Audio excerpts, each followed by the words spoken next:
say Squids and Kennethan. I always forget introducing the guests to each other, but do you two know each other somehow, some way? Okay, so I know Kennethan. He's a fellow Twitch streamer. He's part of God Mode Activated. That's how I know Kennethan. Squids I know through she's a voice actor on Supersonic Pod Comics. That's how I know her. And cool. So, and then you're also in Geek Devotion streams and whatnot. Do I have that right? Playing Games with Strangers. Playing Games with Strangers. That's right. Which is like a Dungeons and Dragons podcast. An actual play, yeah. Yeah. And then Paul is Red 5 over here. Yeah, whatever. And this is Obi-Wan right here. Over there. Obi-Wan. There he is. Right there. Yeah. What a not. What a guy. That's not Alec Guinness. What are you talking about? Oh, yeah. There's visible confusion on both ends on that one. I know. That's his expression for most of the movie, though. So. Well, yes. Can you guys hear this? Yeah. Like a little sound effect. Okay. Yeah. Can you? Yes, I can hear it. Okay, good. Is now a bad time to say that I can't hear anything? Okay, that's gonna be fun. So don't start your individual recordings until I say do a countdown for it. We're not there yet, but just have that ready here in a bit. What if I'm just always recording myself, though? I mean, then set a marker for when I say to start. I never know when I'm gonna drop just words of wisdom, so I gotta be ready at all times. I mean, don't unmute your mic. That is your cross to bear, Squids. I guess you can just send me the clip that I need when this is all said and done. If that's all right. Let's see. I need this. I need to make sure I can record myself. Clip is another person's garbage. He doesn't want it. Oh, he doesn't value what I say. I understand. Hello? Yeah. Well, he has to help himself make himself sound better. Yeah. I'm making myself sound better. What? Yeah. Hello. That's why you're here.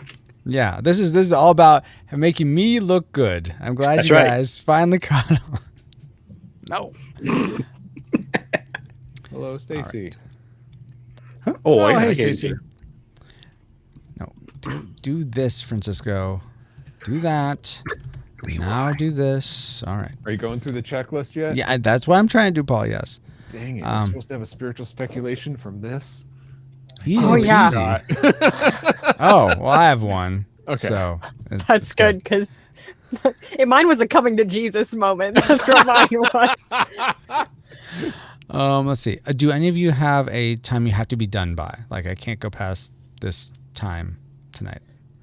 Well, I by 32, I plan on being on my way out. So 32 what? Years of age.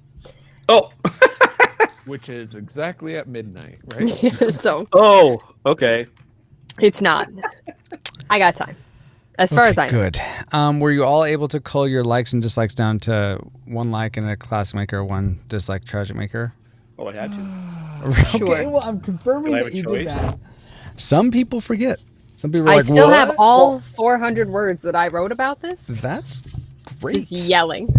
Just wow. me I was yelling. thinking you had 4 of us on. It's got to be 2. So I had 3 because you asked for it. Yes, I did. So. Thank you. And if someone else mentions one of them ones that would have made your list, definitely pipe in and say, hey, I really like that too, or that was really horrible one too. of mine too. I don't imagine those words are going to come out of my mouth. It's possible. Yes, there's another thing I really enjoyed about this movie. Paul, I'm not seeing the mind meld check. Did you get it? You guys are fakes. Oh, I didn't put the checks in. Yes, sorry. Both mind meld and. Hey, John. No worries, Stacy. They can't stay long. You did get both of those? Yeah. You guys are all fakes, right? You got to put all this overlay versus the background. You know? Yeah, that's right. Exactly. Look at that. Yeah. That's amazing. Yeah.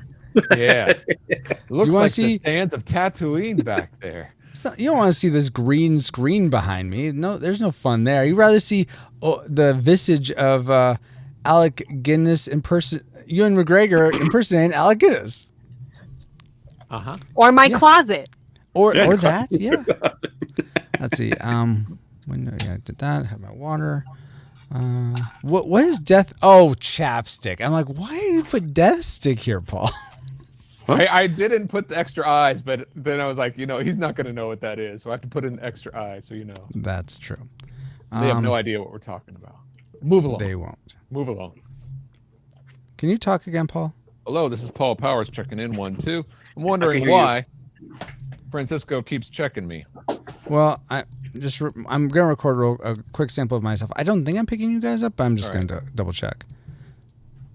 I am very light and easily lifted, so if you need to pick me up. Oh, there you go. Good to know. All right, so now I'm going to listen back to this, guys. Just a second. You didn't even talk. How are you supposed to know when? I was mainly hearing if you guys, if I heard you guys talk, and then I did say, I did say I couldn't hear you. Oh my gosh, Squids, we're usually a much more professional operation here. We I don't believe that for a second. Yeah, professional. When do we get paid? Ooh, well, I'm familiar with that kind of project. Oh my word. Okay, is this Squid's first time here? Yes, this is Squid's first time here. Exactly.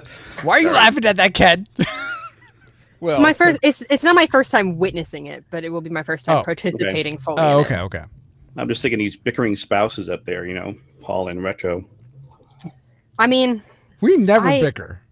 I record our podcast all the time, and it's 6 of us bickering. So nice, man. That's rough. Yeah, me and Paul though, we're good. We never fight. We're always like, let's get on with it. No, be quiet, Paul. Me and John also never fight. It's fine. Yeah, never. John I'll tell you, you're talking about? Huh? John Harju, you're talking about? Yeah. You told me I needed to call you some specific names, but. Bye, Stacey. Oh, we hear that. Night. No, I'm saying I do literally when I listen to the podcast. Whenever you say we're going to go back to 20XX, I wait just to say out loud. Same thing Paul does. 20XX. Yeah, I really enjoy that sort of I guess I'll say it, inflection that Paul or that little sprinkle of spice that Paul puts on the show right there. It's nice. Yep. You're more than welcome to join me on that. The spice train. I don't want to overtake the Paul. I mean, come on. Lots of paprika. Let's make a big stew out of this. Oh, you know what? I wonder if I could have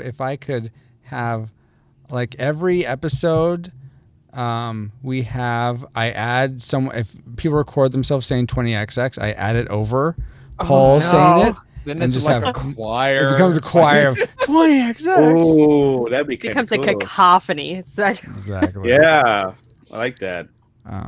Have you seen the video?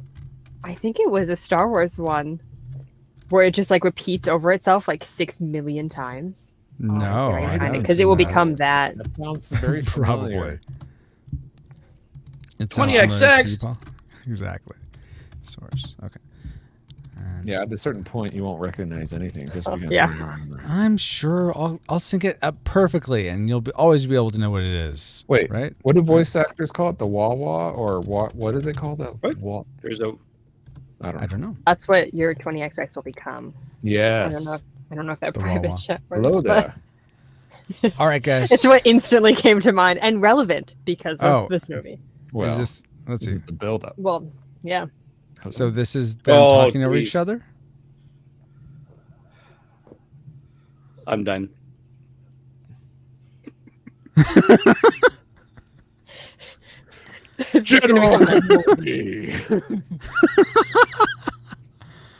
Wow. Okay, enough. Oh my word.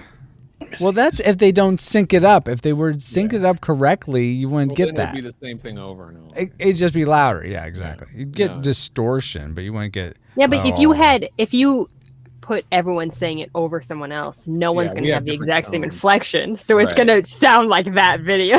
No. Here's the thing, though. If people that do it know Paul's inflection, like Ken just did it. Tones. Different pitch, different tone. Yeah. It'll sound like a nightmare. Just a nightmare. You all, two people watching right now. You should do it. I will do it. I will hate it. You will see. It will sound great. I defy the laws of sound. The sound will come through so much that I'll see it. Exactly. They've gone to plaid. What? Oh, is that one of the ones that actually goes up and down, Ken? No. Oh, okay. That one But it actually is, turns on. Yeah, unfortunately, it's I need to recharge it up. Okay. And you call yourself a fan. I know. I think we're good to go, guys. Go round Give me a thumbs up if you're ready to record. Not necessarily start the show, but record on your end. Don't record yet, but ready to record. Yeah. Yes. Okay. Then in that case, record on Mark. Why not Luke? Why not Matthew? I don't care, Paul. Oh wait, you're that way. I don't care, Paul. Okay. So Anything. I kept quiet the whole Is this like a rock paper scissors situation where it's like There- 1, 2, 3, shoot, or like no, on 3, like on Mark. I'm gonna do 5, 4, 3, 2, 1, and then say that Mark. name, and then you're gonna press it on Mark. Oh, you said it. seems arbitrary not to just I'm use already 3, recording. but- Dang it. Start all over. Yeah, you start all over. Serves you right. Well, you said the secret word. All right, here we You go. said it twice, actually. Start recording. Yeah. No. Start recording in 5, 4, 3, Conversation anyway. 2, 1. Mark. Luke, we're gonna have company. That's fantastic, Paul. Not that you won't still try to edit and time it up anyway. So Well, you It'll know, help. yeah, I will. Oh, by the way, actually, I noticed it would be helpful if we all had some sort of clap at the beginning, so I know where that sync was supposed to happen. Oh yeah, because So- there's not lag across the internet. Just do your best, Paul. All right. On 3. On 3. On 3, not on shoot. No. 1, 2, 3. All right. That that's was fine. so not on. It's okay. At doesn't least I sound know like where it. to line it up. It's fine. It's okay. All Whatever. right, good. It'll be all good here, guys. They're professional podcasters. yes, Yeah, so they exactly. say. Well, one of us does. So Okay. It's gonna be Actually, okay. the end It's gonna be result okay. is really good. Thank Doesn't matter you. I about appreciate post that. production is where it counts. You know, Yeah, exactly. It's all in the edit. it's all in the edit. All right. So I think that's ready. I like I how my think shirt and should helmet move with my head, but not my body. Yeah, that is a little weird. It's a little disconcerting, honestly. Okay, so that's gonna be there going, so I can always see it. That's going. Move this up so I can see it. Okay, good. Yeah, hide that. All right, I think then we're ready to go. Paul, do you want to do just a one try of the skit in the opening?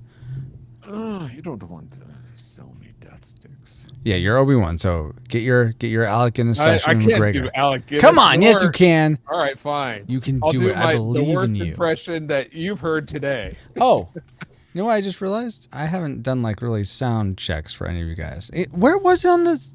Oh, it's the first one. Uh-huh. It's hard because I don't have my DAR anymore. So, oh my gosh. Paul, You tell me lost about. your doors? Yeah, they're all gone. All of Everyone them? can come in. Oh no. Paul, tell me something about your day, please. Well, my life is kind of boring. I work from home and I'm speaking almost in monotone, but I will try to lift my voice up here and Hey, maybe Ashley. be louder or quieter. But it's Okay, up to we'll me. go with that for now. All right. Squids, tell me something about your day. We received a cease and desist order today at our church Nice. from a conspiracy organization that believes in the new Queen of Canada. So Well, that was very alrighty. exciting. Yeah. Who did you receive Paul, it from? I'm going to need you to We don't know. turn Unaddressed. turn yourself up or see if there's something that's making it the same auto leveling yourself. While you're figuring that out, Ken, can you talk for a little bit? How do you like PAX? PAX was boring. Oh my gosh, it is not Really? the same. It is so much smaller. And after a couple hours on the floor, I was actually thinking to myself, I am done. I never do that. I always spend all 4 days there. Man. Hey, are you so checking much- the levels? Instead of Yes. listening? All right. It was so much shorter and less. I mean, there was no AAA games there. There were no AAA hardware people there, right? It was just a bunch of indies, which is fine. For the Yeah. But AAA it was, batteries? you could see the whole floor was just shrunk down, you know? Oh. Yeah. Okay, Paul, go again with your in and out. Hello. Yeah, I went to In-N-Out for this evening for dinner. And is that any better with the loudness? It's kind of it starts off fine and then it goes back It goes to down. yeah. I don't know what's In-N-Out. causing Maybe that. if you just always speak in increasing volume. Just always get I louder. would like to You say need to that I start like. low and- Right. How about I get? You know, they don't have In-N-Out burgers up here. No. Mm-mm. Like a There's TIE one. fighter taking off. Just I don't have a burger with me, just the cup. you're going the wrong direction, Paul. Oh. I don't Listen have to a the burger expert. with me, just the cup. Listen There to the we voice person expert. Can you Who's you? did you are you raising it on the little mixer board, Paul? It's all the way up.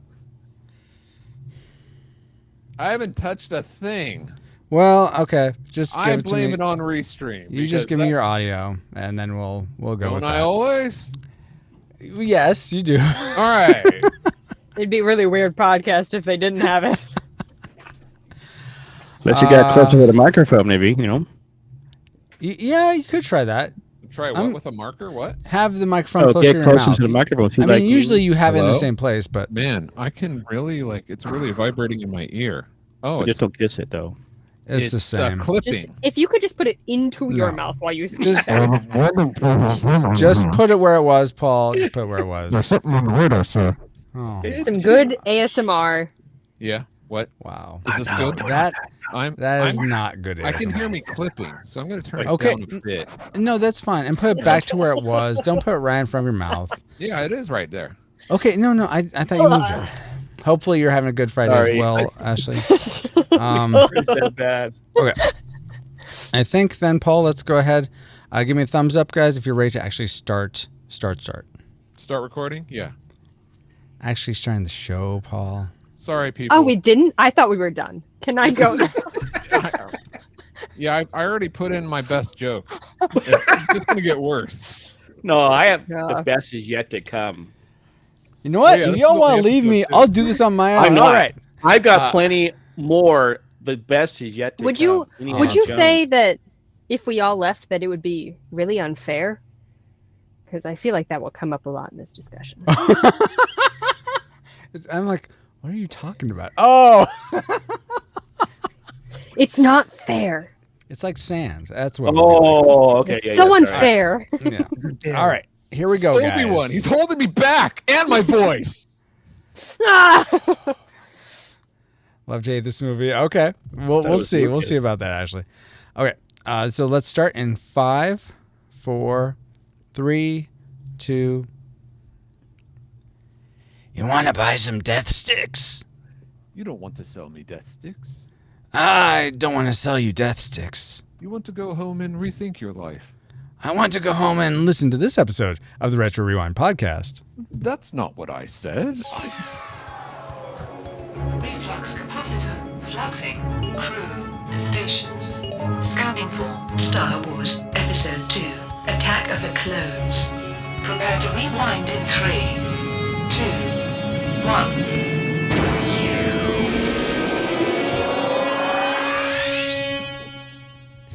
Welcome, rewinders and new listeners, to the Retro Rewind podcast, where we take a fresh look at movies and games from 15 or more years ago. I'm your captain of the pod, Francisco. Wow. I'm your Hello, captain. Mr. You did not Babuzula. talk over my mess up. We didn't ask the people how many Ednas they think they're going to be either. How many Ednas do you predict, chat? It's up to you. You decide. After that one, you don't get to count that one. Oh, come That's on. just that's a freebie. All right. I am your captain of the pod, Francisco Ruiz, and I'm joined by your XO and mine, Paul, the master interrupter, white lightsaber. Wow, that's a mouthful. Let me go again. Don't make me Is that two or one? It's the same one. Same one. This Oh, is you're it. gonna This is start all the over. end. Oh, okay. This is the end. All right. I am your captain of the pod, Francisco. Why can't I that's the say one. my own name? Uh-huh. We're off to a great start, ladies and gentlemen. Dun, dun, dun, dun, Francisco. dun, dun. Francisco. A lot of 5s. All right. Thanks, guys. Thanks for that. All right. I am Five is your actually captain. Okay, Paul. Can I go now, please? You're the captain. I am your captain of the pod, Francisco Ruiz, and I'm joined by your XO and mine, Paul, the Master Interrupter, white lightsaber wielding powers. Me's honored to be taking this heavy burden. Me's accept this with the muy humility. Also, for this discussion of Star Wars Episode 2 Attack of the Clones, we welcome aboard for the first time Chicagoland author, podcaster, creative procrastinator, and yellow lightsaber wielder, Catherine Squids Zerwinski. I knew I was going to butcher that name. Is it Zerwinski? Did I get that right? Serwinski. Yeah. Welcome, Squids. How are you doing? Hey, good. I did not prepare an impersonation for this, so I'm going to be playing myself this evening. That's probably that you're mean probably I better have- for it. Does that mean you have to be Jar Jar the whole episode? Dang it. Yeah. Yeah, Aha, lock yourself in, XO. And joining Squids in this Star Wars discussion, we welcome back aeronautical engineer and streamer, blue lightsaber wielder, Ken Cummings. And Ken, this is your third time on the podcast. You Do betcha. you know? Betcha. You know what that means? Nope. Yoda. What's that mean? Am I Okay, now in Yoda. charge? No, you're not in charge by That's a what long it is, shot. then.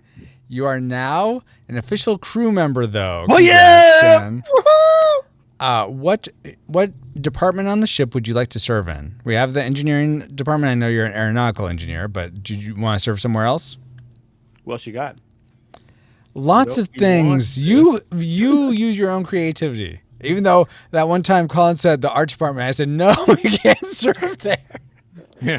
How about a communications officer that can stream all that goes on in the ship to the rest of the universe? We only have like one of those, I think. So yes, we will Oh. go with another communications officer. Thank you, Ken. Awesome. And welcome. Congratulations on becoming a shipman.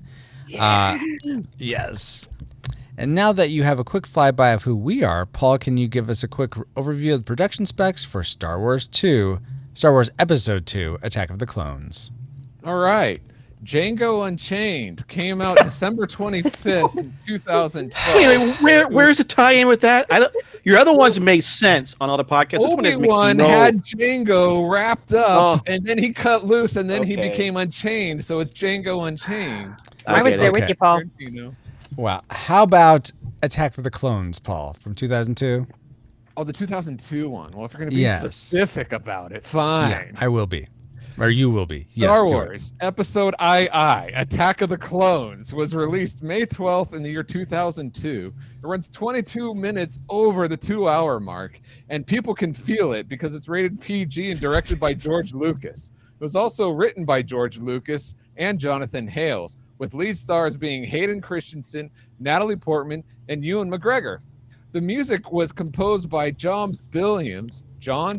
Wow, I can't even get John Billiams' name right. But Seriously? no, Wow. How it's can you actually- rip apart a classic like that? I know, sorry, but it was lovely to hear John Williams score in this. Yes. All right, are you ready for the box office trivia? I have no idea at this point. Maybe I am, but Squids, Ken, are you guys ready? Yep. I wasn't ready All right. Well, since before. I don't know. Why should you be ready now? gotta be ready now. And everyone here watching live, interacting with us live, hopefully you're ready. Paul, go for it. All right. Star Wars 2, Attack of the Clones, was made for about $115 million and earned over $650 million Ooh. at the box office. Now, given this and the fact that it was released theatrically in the year 2002, how high do you think it ranks among the other movies released theatrically in 2002? We'll go The for top 50, 50. Okay. just to give Sour Bobo his... Oh, for his 42. All right. Squids, where do you think it placed in the top 50 of 2002 movies? Oh, of all 2002. Heavens. Well, I hope it's 50, but I feel like it's going to be, we're going to go with 11. 11. All right. How about you, Ken? Well, it's episode 2, so 2. Number Nice. 2. Ooh, I okay, hope two. not. I'm going to Price is Right, Ken, and say 3. In chat, we have, let's see, Star Fox says number 2. Almost said 8, but I feel like that's not. I really hope it's much higher. There you Much go. higher. 2, and actually that's the only one I'm seeing. So I guess just Star Fox says number 2. So we'll go with that. Paul, where did it actually place? Actually placed in number 4. Oh, wait. Price no, is right. That means, Gets them every time. that means I'm the closest. Yes. Yes, you win, Captain. You little cheater. But yes, How's that cheat? because in Price is Right, the last person to guess has the advantage. Is it cheating if I still spay and neuter my pets? No, go for it. Okay. Hey, there's All a lot right. of people saying number 4. Well, now. Delayed Hold reaction. on. Edna mode. Not my fault. Is that Sound your of- gardener? No, what's Oh, sorry. We I'm have getting a haircut water right now. pump. I have a water pump out in front and it's on the fritz. So if it has like any water goes through the system, it turns on. Well, So, without doors, I imagine it's pretty loud. So Not yeah, to exactly. question Paul, but what is he using for his reference for box office? Thenumbers.com is But what I box use. office Mojo has Star Wars Episode 2 number 2. Yeah. But All we right. have been typically going to Okay, fair enough. the-numbers.com because Box Office Mojo has been unreliable Okay. for some of the movies that we cover. Well, now we They're have more obscure. and now we have a contest in chat. Apparently, Ashley and Star Fox were saying 4, and I swear I wasn't missing it. Well, Oh, you did. remember You did. this, the trivia game you played with me? Oh, yes. We still need to have a rematch with someone Yeah. else running it. Yes, but all right. Well, fine. All Then. right. Ashley, Star Game Fox, on. and Ashley and Star Fox win. I only kind of win, but let's continue. I appreciate those factoids, Paul, and let's see if any of them factor into our memory mind meld or subsequent roundtable discussion, which we'll get into once Alice has located our target film. Alert, alert. Approaching target. Spoilers incoming. Establishing analysis vector.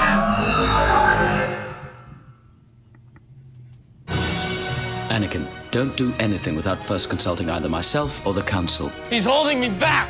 I'm a Jedi. A Jedi? What do you know? The boy has exceptional skills. His abilities have made him arrogant. You're not all powerful, Anakin. Well, I should be. I see you becoming the greatest of all Jedi.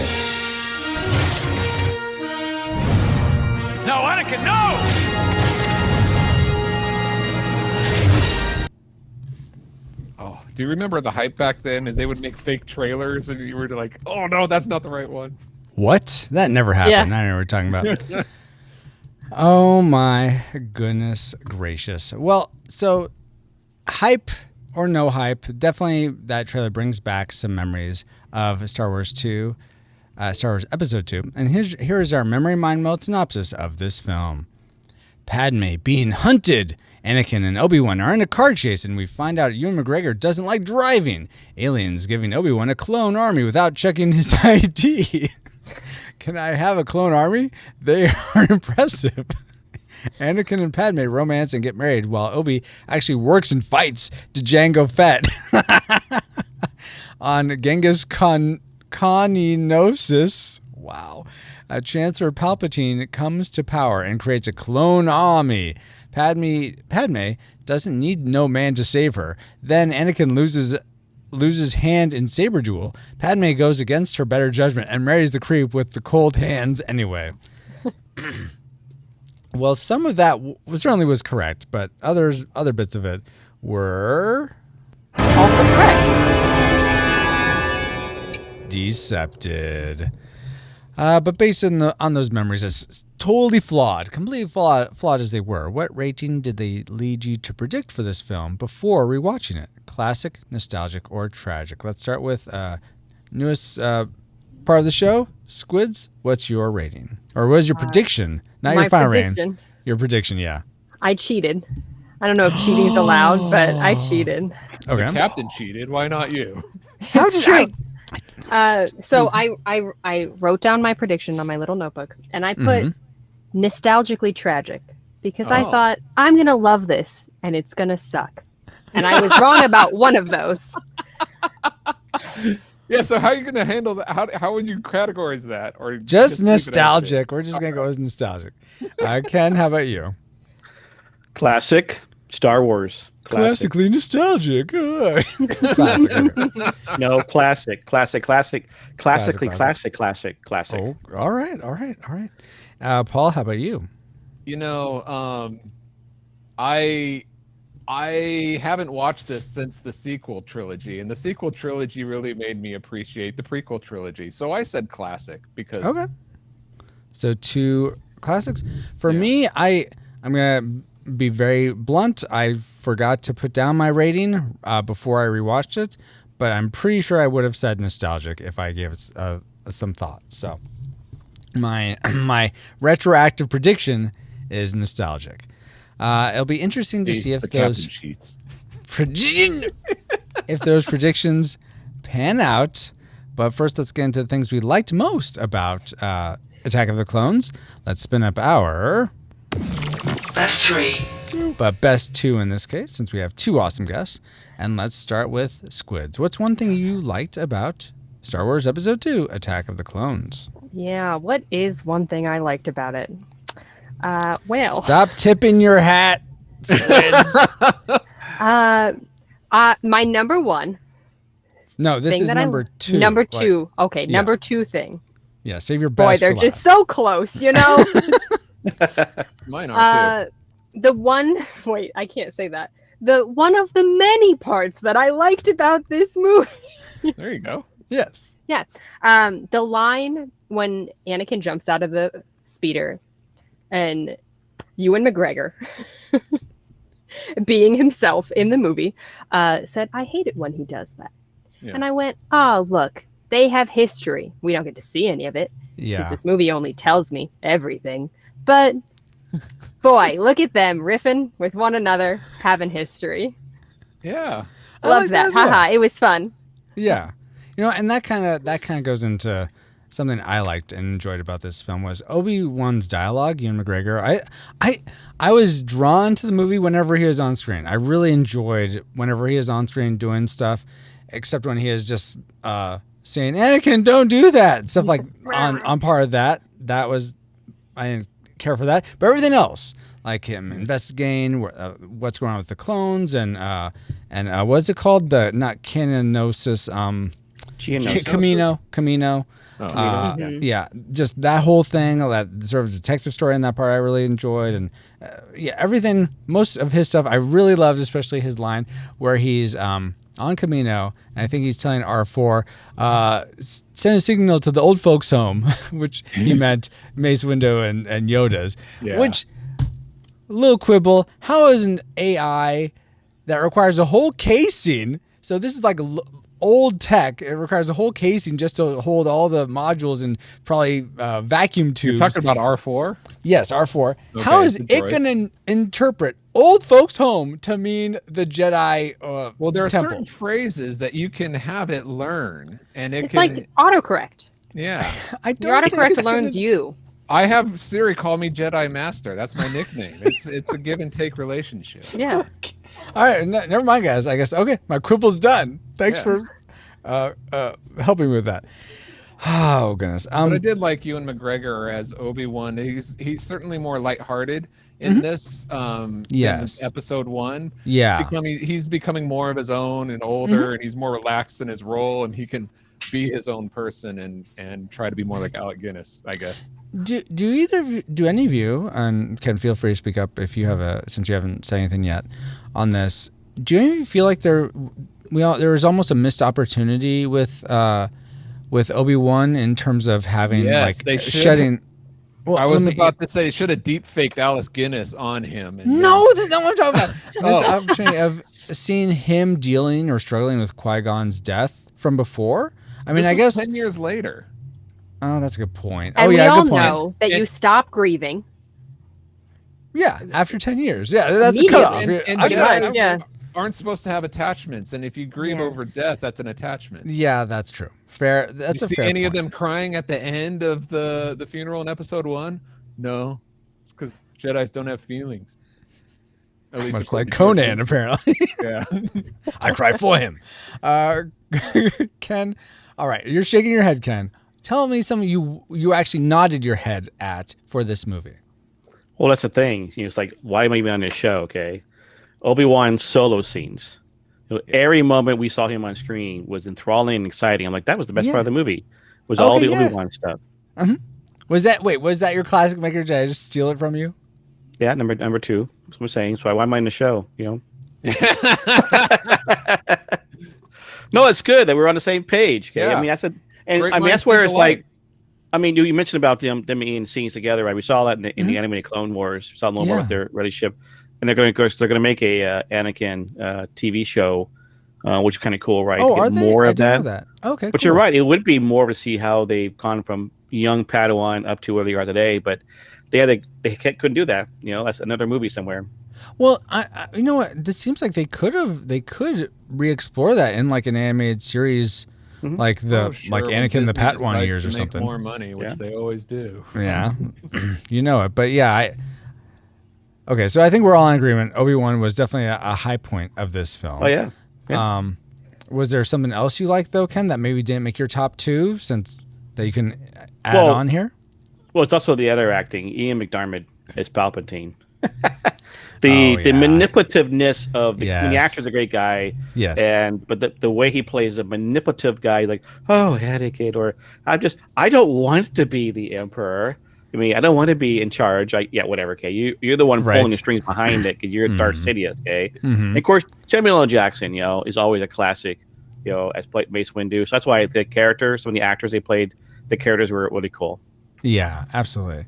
Of that, especially that one moment where Palpatine is like, but Padme or Senator Amidala is not here. If only someone could, or no, it was him talking with the blue horn guy, and he's like, if only someone could step up and do what she would do, and Jar Jar's right there, and then Jar Jar just goes hook, line, and sinker. Well, yeah, he's the fool. He always plays the fool. Yeah.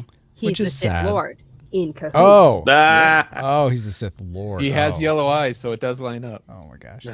Paul, what's in line for you for something you liked about this film? Oh my gosh. John Williams' score is just so enjoyable in this. That's a given. I mean, he brought, the main Star Wars music, and then there's even some what's that one from the first episode? Duel of Fates. Yes, brought back Duel of Fates in a chase scene. The light motifs in Star Wars. Yes, but absolutely. Introducing Across the Stars, the love theme in this. That's what it's called. Yeah, it's played throughout the different way it uses that theme throughout the whole movie. I'm sure I'm playing it right now as you're listening. It's playing. Yes. I'm sure I did that. Yeah, thank you for doing that. Yeah. That song kept playing over and over my head after I went to bed that night. Me too. Yes. Over and over again. Like, okay, but it's good. Yeah, it is good. It has such a great forbidden love quality that I don't know how John Williams does that, because that's exactly what he put into that song. So why he's a master. Well, let's not get carried away with ourselves, Paul. He's the best. Move along. All right, let's move along to our classic makers, the things we loved most about this film. Squids, hit us with yours. I really appreciated for about 15 seconds this movie. 15 seconds of this movie is a classic, guys. It was at least about 5 minutes. Representation of characters with disabilities. Where was that? At the very end, where he has a mechanical hand. No, not the hand. Clegg Lars. Oh, yeah. Because he's like in sort of a floating chair thing, right? Yes, I did put That's Yoda. It was... Mine was a double-edged, because I went, oh, yes, it's so nice to see characters with disabilities be represented, even if none of our women have agency in this film. But it's fine. That one Ahsoka Tana lookalike had agency in the fight. Did she say anything in this movie? She fought she didn't have like to. a Jedi. That's how good she Yeah, exactly. Oh, okay. All right. Now, what's interesting about it's interesting you bring the Lars up, Squid. because that's actually my first time noticing that his leg was cut off. I thought he was just like maimed in some way. I didn't notice that he had his whole leg cut off. Which was really interesting because like I knew that, and then he was like, "When this heals, I'm gonna go after him." Yeah, and I was like, "When it heals, how, bud?" It was what? Yeah. Yeah, maybe like a mechanical leg or something, but that was strange. Maybe. Unless that you like phrase Lucas. just seems so odd. Yes. Well, unless Lucas wiped it out at some point, you know. Oh, like it was there, and then they erased it. MS painted Maybe. it out. Yeah. Interesting. I don't know. Maybe. All right, fair guys. Fair squids. Let's go to Ken next. What's your classic maker for it? So, this film? as a Star Wars fan, Wait, you having like Star Wars? Oh my god! We should have Having had you s- on other reviews of Star Wars. not on that Christmas special is awful. Anyways, the having been always like 13, I turned 13 the year the movie first came out, and of course Jedi is always fun. So for me, the biggest thing was actually having a full Jedi battle. Yeah. As a fan, I always wanted to see Jedis in battle. Obi-Wan and Darth Vader in the first movie was kind of like, not really a Jedi fight, you know. And then even the other one, so you saw with the Darth Vader versus Luke fight, you know. But hey, having all the Jedi fighting together in a battle, I don't know why they let him gang up on him like that. this was awesome. That's my classic maker. Yeah. Very cool. Awesome. I know Yeah, the force was diminishing, so they didn't have their full powers. So. Oh, is that why like some of them were like, and yeah, just sort of that's why knock Yoda's over? struggling to like lift up that beam because his powers Yeah. aren't as well. I never put two and two together They with that, referenced but that. okay. Yeah. Yeah. I just didn't think about that they were connected somehow. But awesome. Yeah, they didn't okay. make it a big issue, Okay. as big as it should have been. Well, what was the Anyway. biggest issue for you in terms of something you enjoyed, Paul?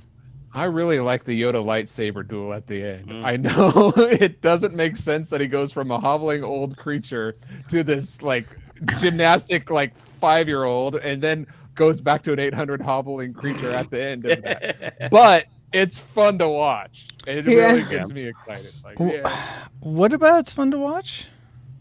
the lightsaber duel, how he Yeah. actually flips, like even taking it out using the force. not That even part using is his cool. hand Yes, and I turning like it that. on. Yeah, But Have you ever just like picked up a cat and thrown it across the room? And you're no, like, I'm "Ha, allergic that to was cats. fun." That's what watching the Yoda fights like. You're like, "Yeah, look at him go." I just feel like if he's able to spin around and flip around that much, it'd be very easy for him to get behind Count Dooku and like slice his head off or some Mace Windu style. So I don't know. That just seems. But Dracula's too quick. Now, he did not say the logics of this scene were good. He said it was enjoyable to watch. So Exactly. That's fair. All right, and you know what? That's your class maker. Fine. Yeah. That's okay. Yeah. Well, I have a visual aid and an auditory aid. Don't worry, listeners, you'll miss some things, but this is more audio experience nonetheless. So, for my classic maker, Oh, you cheated again. what are you talking about? I cheated. I did not Bring cheat. it. All right. So let me get this ready. So I forget, guys, if you're gonna be able to hear this or not. Hopefully you'll be able to hear this. So let me know if go like this. Edna mode, by the way. Yes, this is an Edna mode. So sue me. Edna mode. Edna Move your mode. hands around if you can't hear this. Okay. I can't hear this. I can't hear this. wave them like you just don't care. Okay, I'm about to start, so don't wave them if you can actually hear it.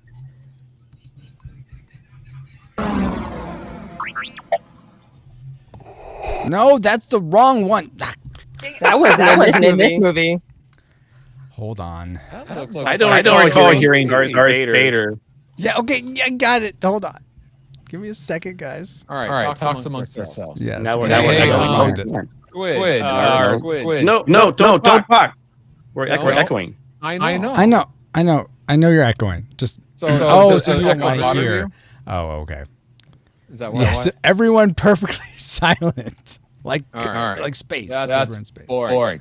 Echo. Boring. You get patient when you get older. What's going on? I don't know. Raise your kid. Become an older person. I Have feel patience with all the younger people. I hate my voice. Why? All right, I'm ready. now. Hey, that looks like my classic maker coming up.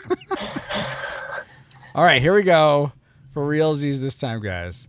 End of end mode. Full screen this. Could you hear that lightsaber bit? Yes. By the way? Okay, here we go. End of end mode.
That sounds an awful lot like Star Wars. It does. Well, okay. Given all that, given Is what you there just sound in space? Can No, I there's change not. my classic maker to just those like sonic bombs? Yes. It's the one Oh, part of yeah. the movie where I went, "Oh, that's No. neat. I remember that." No, see, you can't do that I because agree. then you'd be essentially stealing my classic maker, You stole Which- pens, so which is the sound design for this film. And this goes for Star Wars on the whole, really. But I just all the little all the work that goes into making all those little sounds that are so unique and just feel like Star Wars. It's just wonderful. I liked every mechanical bit in this film. I just enjoyed so much. It made me. The only thing I would have liked to have had in there somehow was the pod racer sound. The whoa, whoa, whoa, whoa, whoa. That was like in there. so good. There was a couple places where it sounded like a pod race. I was Well, like oh, with the car and stuff, a little bit. I could see that, but some of the ships. regardless. can I just say I love the sound design of Star Wars and the music of Star Wars. Just I feel like Yes. those are just on a pedestal of their own. But for Yeah. whatever reason, this movie had like 2 scenes where I went, "Why that sound?" And it was the scene where Anakin went and saw Watto again, and I was just like, I literally wrote in my notes, "The sound effects in this scene make me want to die." Oh, really? Some of I the didn't notice flies are them. buzzing around. I'm trying to remember. There's what there's sound- the little flies. He like drops a wrench at one point, and it makes like a little whoop sound, and I was like, why? Why is this happening? Like they tried to make it comedic, but I was like, I don't. This was so good. It wasn't so good. Let me reiterate. You're looking I for actually your liked mom him and seeing she's- Watto again, but okay, yeah. Yeah, but there were a few sound effects that they just threw into that scene that I was like, huh? No, it was an What? intern's day. Yeah, I was like, An what? intern's day. All right, yeah. My I'm like, you're summer gonna at practice with this Lucasfilms. Yeah, exactly. So that was my classic maker, guys. All right, so now we can get on with the show. Oh, sorry, guys. I know you've come to expect more high quality from me, better production, but I forgot this again. Something else I liked: the Cellcast. The Cellcast hosted by Jacob and Drew review animated movies and TV shows, discussing what they appreciate about the medium in whatever form it takes, whether it is a traditional hand-drawn animated movie, claymation shorts, or a 3D CGI series. Check out some animated reviews when you subscribe to the Cellcast at https://thecellcast.podbean.com. I just realized I probably didn't need to say the HTTPS, but whatever, you got the picture. And don't forget that Cell is spelled with a single L at thecellcast.podbean.com. That's great, friend. See, I can't say your name either. Apparently, it's an off night for my name. Not a good Yeah. name. Not a good name. Not a good day for names. Wow, I appreciate that, Squid. It's contagious. Can we just call you Fran? No, you cannot call me Fran. All right, so the guys at the Cellcast are great. I love hearing their reviews. But what does that have to do with Star Wars Episode 2: Attack of the It's- Clones? Come on, Paul. You're a smart one. You get this. They All the reviewed animated the characters in this film. There's all these aliens. Yoda's animated. It's all right there. Oh, as you day. mean CG animated? That's Well, not on a yeah. cell. with They a single cover L. CG animated films too. All right, I'll have to talk to him. All right, you do that. You tell them you're covering the wrong stuff. Yeah. But okay, I guess you know what? Maybe it's not a perfect one-to-one similarity. So maybe some trivia would be more That would one-to-one for you. Up for it, yeah. All right. Did you all realize that during rehearsals and filming of Count Dooku, played by Christopher Lee, his lightsaber battle scenes, a small model of Yoda was used as a reference point for Christopher Lee? The model, however, was slightly altered to have vampire fangs as a joke at Lee's expense for his performances as Count Dracula in Horror of Dracula, 1958, and several other Hammer Studios horror films. So my question to you guys is, what Star Wars protagonist, like one of the good guys, do you think would make for an interesting vampire bad guy? So like they went from good guy to bad guy and they're a vampire now. But they're still the same Star Wars character. So Obi-Wan's still like bad Obi-Wan, vampire, what have you. Let's start with Ken. Who would you like to see flip like that? Well, until you mentioned, I mean, I already thought of Yoda before you mentioned it and putting on that, but I thought Yoda would be interesting to be. I want to suck your blood. He already has 20 years. Terrifying. Does have that? Yes. Okay, Yoda. A That's vampire interesting. gremlin. Oh, yes, he would be like a vampire gremlin. Don't feed me after midnight. Awesome. Squids, how about you? Okay, I hope it doesn't have to be from this movie. No, it can be any Star Wars. Okay, Yeah. okay, because I thought it of does Din. have to be from the Star Wars universe. Yes. I thought of Din Djarin. I don't know who that is. Mandalorian. I haven't seen. Oh, I've seen a few Mandalorian. episodes. Okay, Yeah. that'd be I was like, like mentally going through a list, and I was like, he'd be a very interesting bad guy as a vampire. It'd be very Castlevania to me. Oh, okay, Which, cool. if anyone's watched Castlevania, he would just be like, I'm going to live in my castle, leave me alone. If you Nice. come in, I'm going to kill you. Very good, very good. And Paul, how about you? It's funny because I also picked a character that's also in The Mandalorian, and that's Osaka. I almost thought of her. Yeah. Yeah, but to have Anakin's Padme or Padawan, not Padme. Padawan. That'd be different. Boy, I never realized how close those two words were. They are, but yeah. But to have his Padawan to be a vampire, that might be interesting. Awesome. Yeah, very, very cool, guys. Awesome. What about you?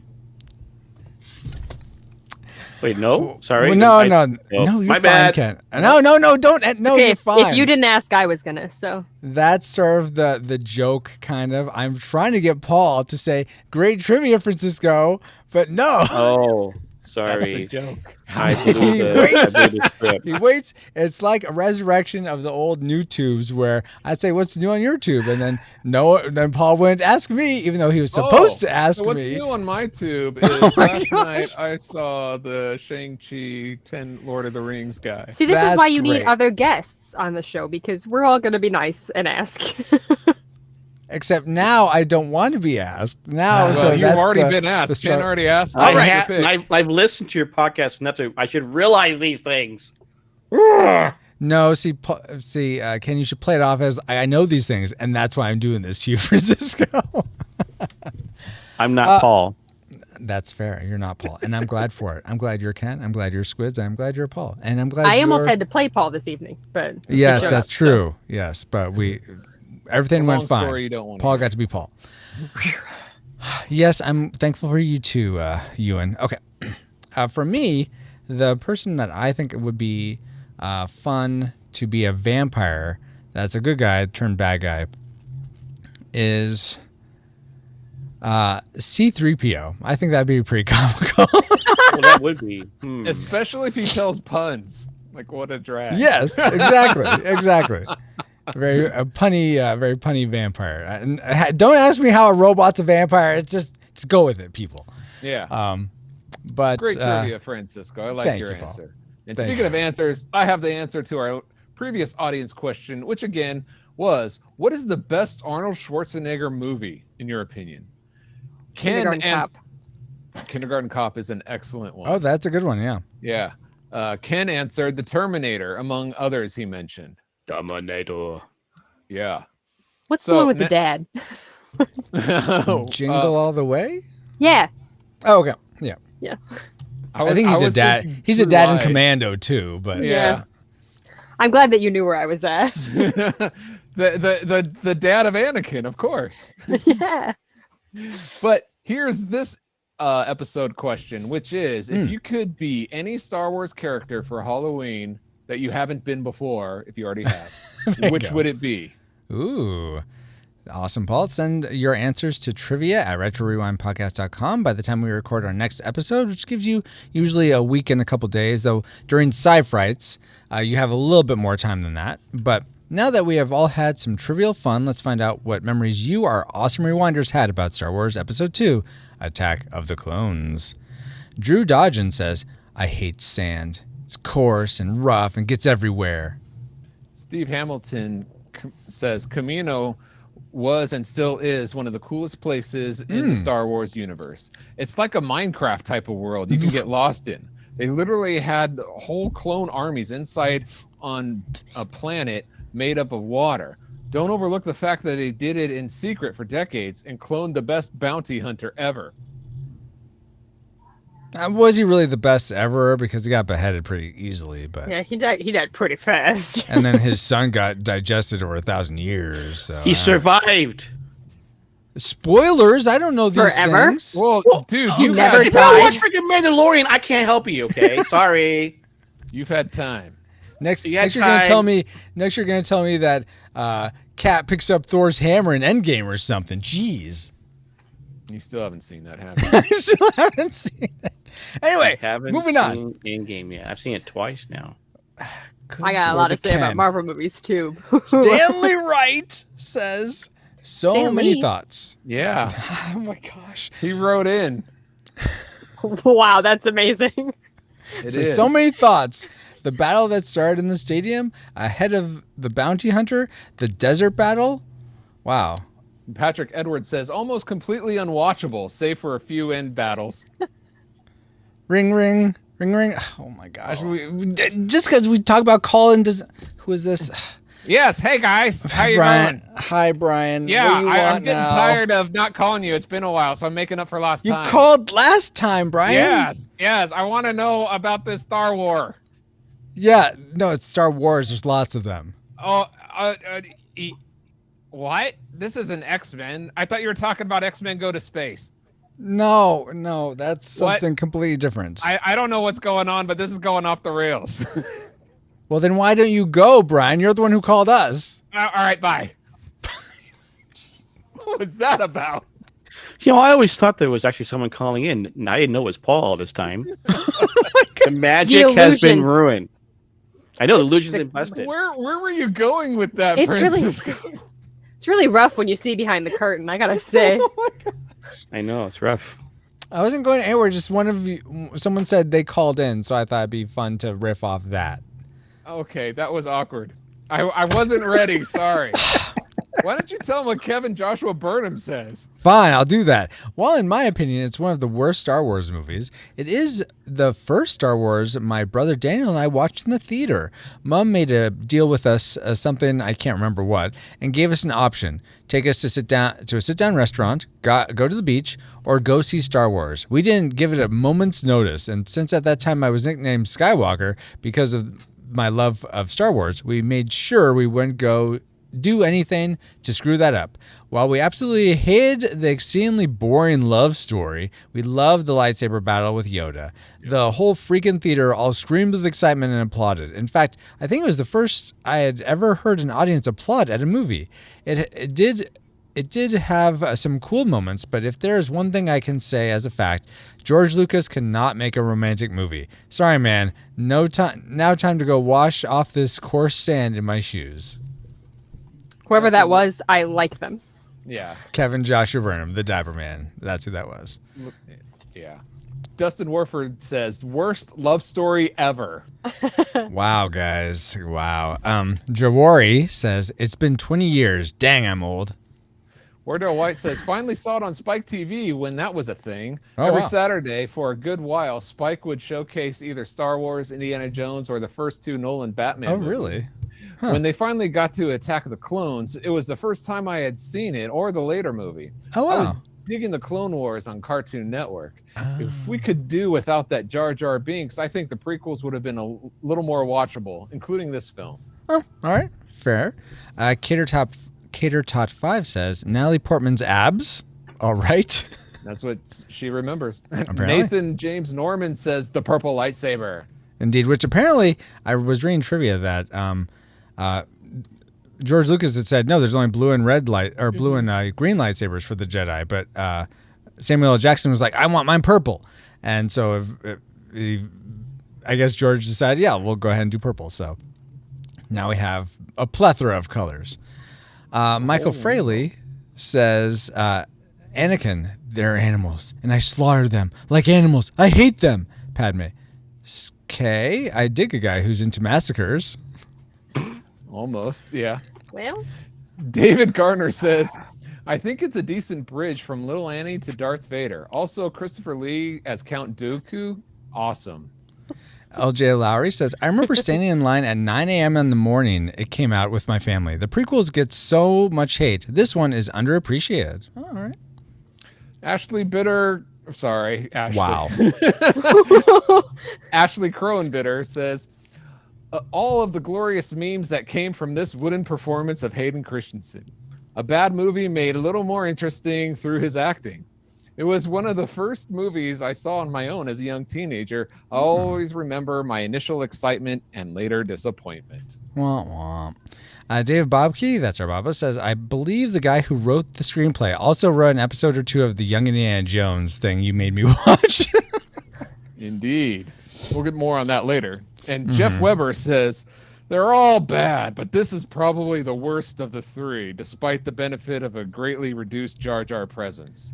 Wow. So that, I think, was the most negative overall of any of the feedback we've ever gotten on this show.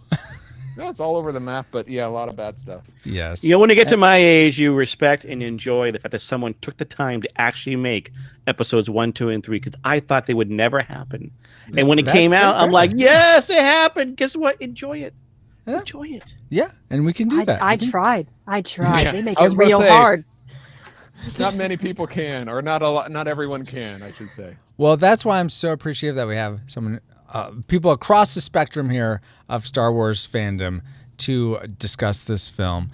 But let's get into things we didn't like so much like a Jeff's comment. Let's spin up our Worst 3.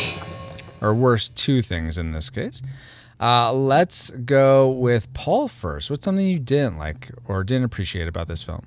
Well, there's a lot to talk about and dislikes with this film that we've just mentioned from these other people, but I'm going to go on a subject that other people. They have names, Paul.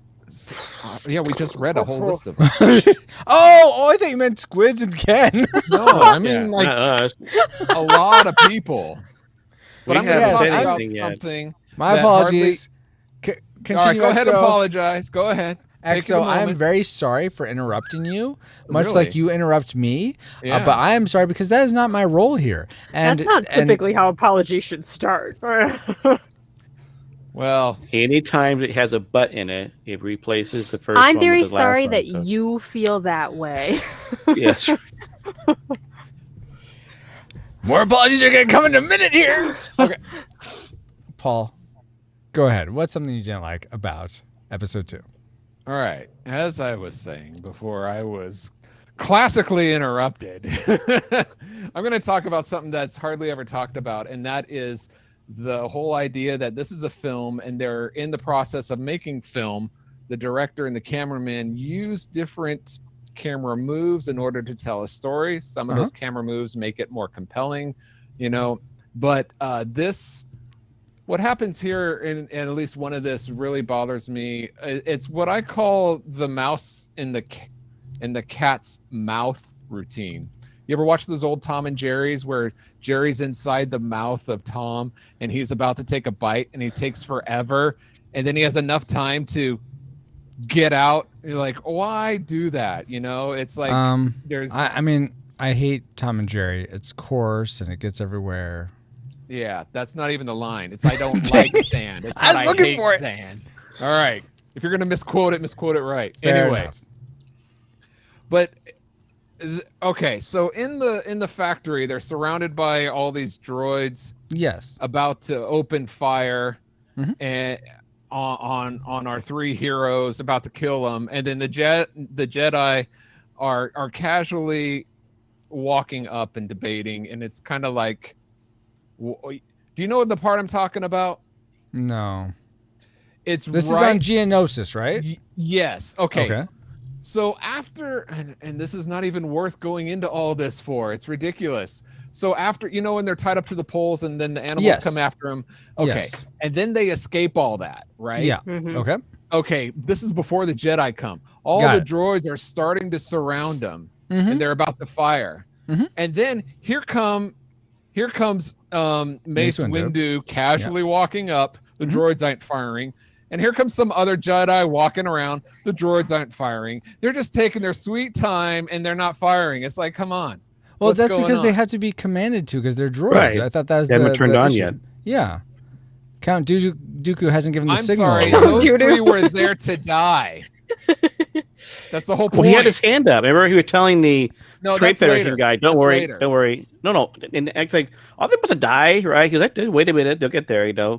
Yeah. He don't- has. He. All right. I'm pretty what I'm convinced. saying is that they're pausing for dramatic, and it just makes it worse. Paul, the Wi-Fi Yeah. was out. Okay, that's what happened. Yeah, the Wi-Fi okay, fine. I mean, disconnected. it's the same thing when Padme's like in the bowl. Exactly. Exactly. You're just That's like, what I was talking about. The camera move. and Yeah. there's a fakery where it's like, oh, you think lava's going to be poured on her? No, fool you. I'm just a liar with my camera. Yeah. That I'm was there annoying. with you because this ties very much into my number one tragic maker. So I'll Ooh, talk okay. about it later. I can't wait Awesome. to hear that. It's probably better than mine. But I am curious. All the love Ken has for this. What is something you actually didn't like about this film, Ken? All the CGI. Oh, really? You didn't care for The it? worlds are beautiful. It was Yes. gorgeous. But you could see cracks. I mean, that's the one thing about any movie, and you watch it when it first comes out, it looks beautiful and wonderful. But over time, it gets a little worse for wear, Yeah. so to speak. And I know that was one of the issues we had. So much CGI. Like, I mean, that's why J.J. Abrams was trying hard to have the actual physical sets, and you can see how beautiful it is. Force Awakens is with all the sets and the way they did. Mhm. So Absolutely. it's just so much CGI. There were CGIs that I noticed on this watch through that I didn't before, like when Padme fell out of the thing into the sand, and I was like, "Why is all of this CGI? Yeah. They're not standing in sand." I don't. Yeah. I noticed a What's lot of happening? the shadows looked really like Mhm. very digital and Some of the steam looked like it was like very much in the foreground and not 3D moving through the set. you know? Okay, that's fair. That's fair, Ken. For whatever reason, a lot of the CG didn't seem to bother me so much on this watch, and usually that type of thing does.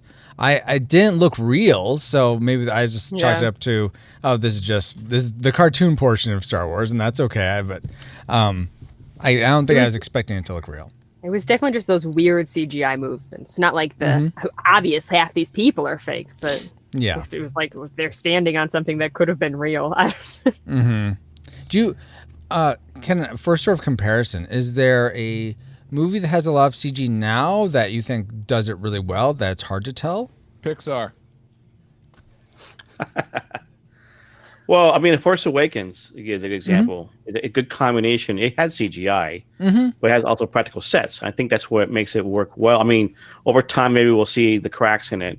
So when I first saw this movie in the theaters, right, you didn't see any cracks. I have seen this movie a couple times, even on DVD. Yeah. I didn't see any cracks, And but this time around, watching it on Disney Plus, I felt I could see the cracks, maybe because I've heard so much about it that made me think about the cracks. Yeah, yeah. I could see that sort of seeping into your viewing experience for sure. Well, I haven't rewatched it recently, but I would think Avatar. Oh, That's one that I just I remember haven't being seen that. beautiful, and I know most of it's fake. So Yeah, I could totally see that being the case because I haven't seen it since it first came out. So yeah, It's I a could. fake movie. Great. Paul, what was the? Oh no, dang it! My tragic maker. Edna, come here and tell him about my tragic maker. Edna mode. What was the thing you just said? Oh, Me? okay. No, I'm good. Squids, what was maybe something that was really fake about this movie for you, so much so that you didn't like it? Well, I don't know about fake, because if it was fake, it would was probably just mean everyone the was actually segue acting, and no I one did in chose. this movie. So Wow. so I will preface this by saying, Ewan McGregor is in my top 3 favorite actors of all time. Oh, wow. That high. Of all time. He is in some phenomenal films. He's a fantastic actor. I have seen Star Wars. the Star Wars movies. It's the only thing I've seen him in. I like many of the actors in this are in movies where they have phenomenal performances. And watching this, I was like, I feel like they just all got together on day one and went, what if we just don't act? Oh, wow. Like, what if we just all show up and we read this script and this script was horrible and we're going to deliver it the way that it was written? Because the dialogue in this, dialogue in this film. Yeah, a lot of it is just suffering hard. as much as I am. Please tell me. Yeah, there was nothing subtle in the movie at all. I think we need to get Ken to redo this movie. This movie has to have Ken in the Anakin role, because that was much better. The only decent line of dialogue I wrote down came from a puppet. So. Oh, was that a Yoda or one of the other ones? Oh, okay. The Obi-Wan lost a planet. How embarrassing! That was good. That was good. I like that. The one time I was like, "That was a good line." So I'm going to ask you, similar to Paul or similar to Ken, what Star Wars film would you say has amazing dialogue? 5, 1. Yeah. Well, I guess because I think the original foul stench when they brought me aboard is the best. The best one is the first one. Episode 4. Episode 4. Yeah, because it's just classic at this point. I mean, you're doing that like I don't remember. I'm not very good at remembering lyrics to movies or quotable quotes from books. And that's why I have a hard time remembering scripture. So I can't wait. But episode 4 is always what comes to my mind. But again, I love it so much. So yeah. Well, it's kind of like everyone still quotes "I love you, I know," but they do it in a way that's like, "Yes, what a good delivery. That was perfect." And to have it repeated later, everyone repeats, "I hate sand. It's coarse and rough." They do it to be like, "Yeah, sand." Like they're not like, "That was such a good line." They were like, "This made it into a movie." Yeah. Interesting. But I also like like some of the new ones too, but I don't know that I would say any of them have like phenomenal dialogue.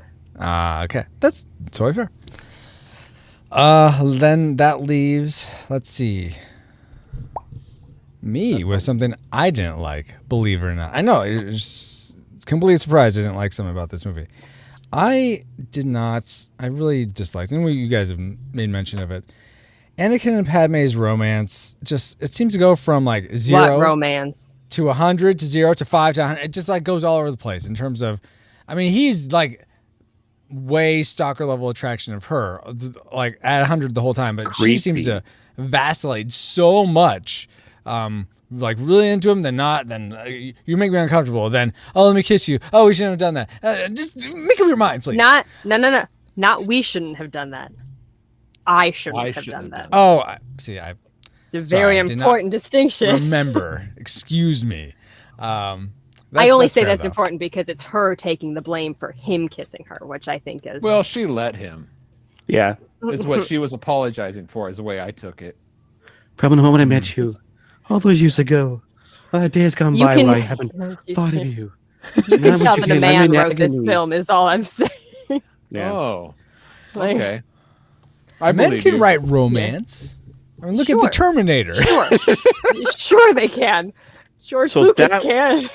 So that was my tragic maker. Oh, okay. The story of Anakin and Padme. I know it had to happen because you got to tell the story about where Luke and Leia come from. Yeah, but it was not done well. And the fact that he was this the short 10-year-old kid. She last Yeah. saw him. I think it's like she's like 6 years older. Okay, so 16, right? Mhm. And then all of a sudden, so he's been pining for ever since. Fine, that's creepy. Okay, Mhm. but then it's like he's assuming that she was like, "Hey, look, I'm a man now." It's like, well, that's nice. I think of you a little boy. Eventually, oh, I guess you are a man. Whoa, it was like, and they had to go from, like I said, 0 to 60 to get to the relationship, so they can actually have by the end of the movie, she's pregos. There you go.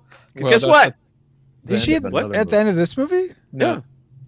She's just married at the end of this one. No. I thought Okay. in the movie they actually mentioned that she was already pregnant. Maybe I'm missing.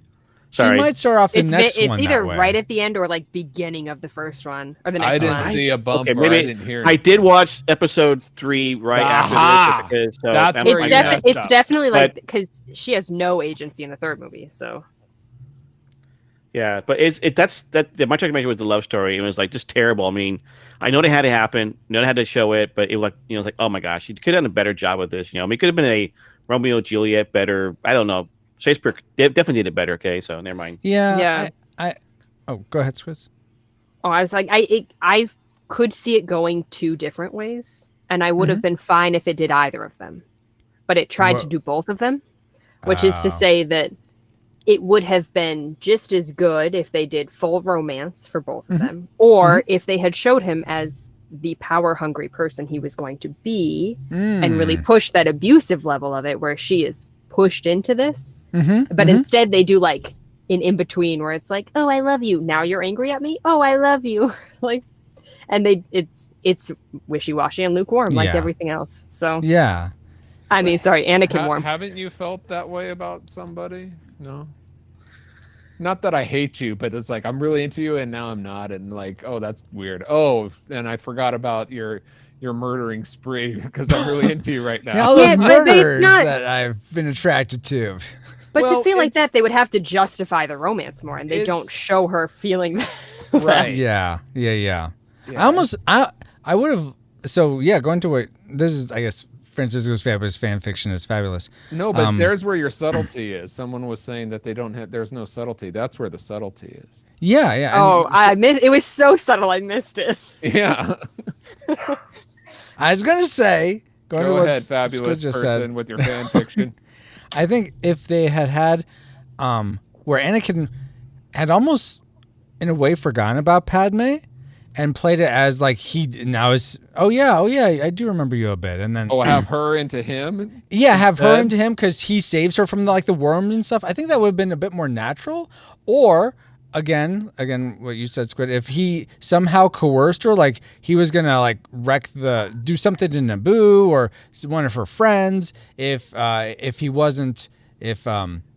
she didn't go along with their relationship. I think, yeah, that would have definitely played into. I think that would have made him less likable though at the end of Return of the Jedi when he saves Was Luke. he I don't supposed think. to be likable? Yes, I love that part. Don't go against me, Squid, on that. That's so good. Rescues his son. Wait, are you telling people they can't have their own opinions?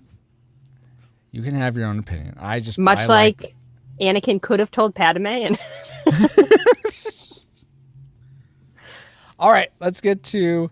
Did you notice how many changes of clothes Padme was in? She had a ton. Yes. I kept But, I writing mean, it down. Like, she wait, don't what? she don't pack every, light. Every single freaking scene, she was wearing something different.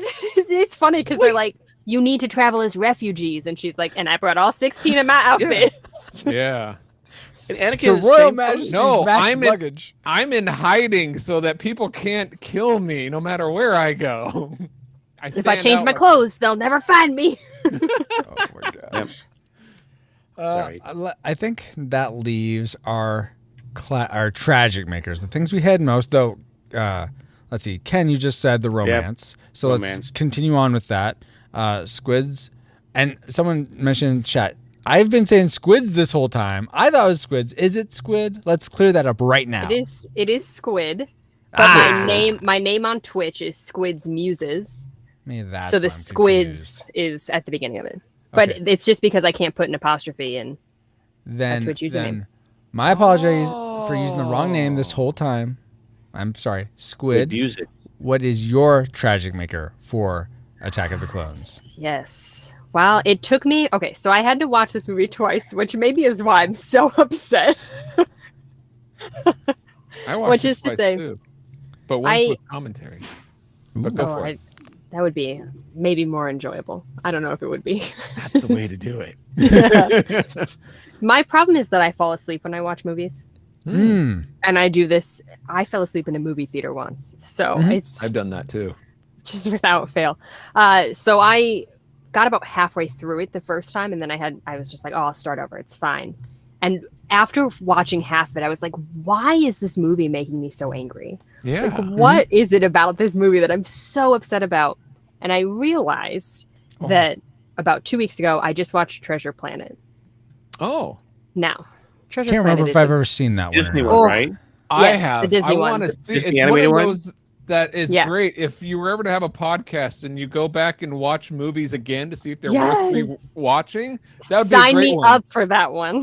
Yeah, because I would. That's one I'm dying to know about. So, and it's because the scene transitions in Treasure Planet are some of the most beautiful works of film Oh, that I really? can think of. Just in Oh, general, cool. the opening scene of Treasure Planet transitions through scenes in such a beautiful way. And I realized that there are no scene transitions in this movie. It is just a collection of scenes that don't matter. Oh. Wait. Oh, I thought you were talking about the swipes. The wipes, yeah, I thought you meant that. Yeah, actual well, that wipe. too. I mean, they're just like, next scene. Next scene. And I was like, there is no finesse.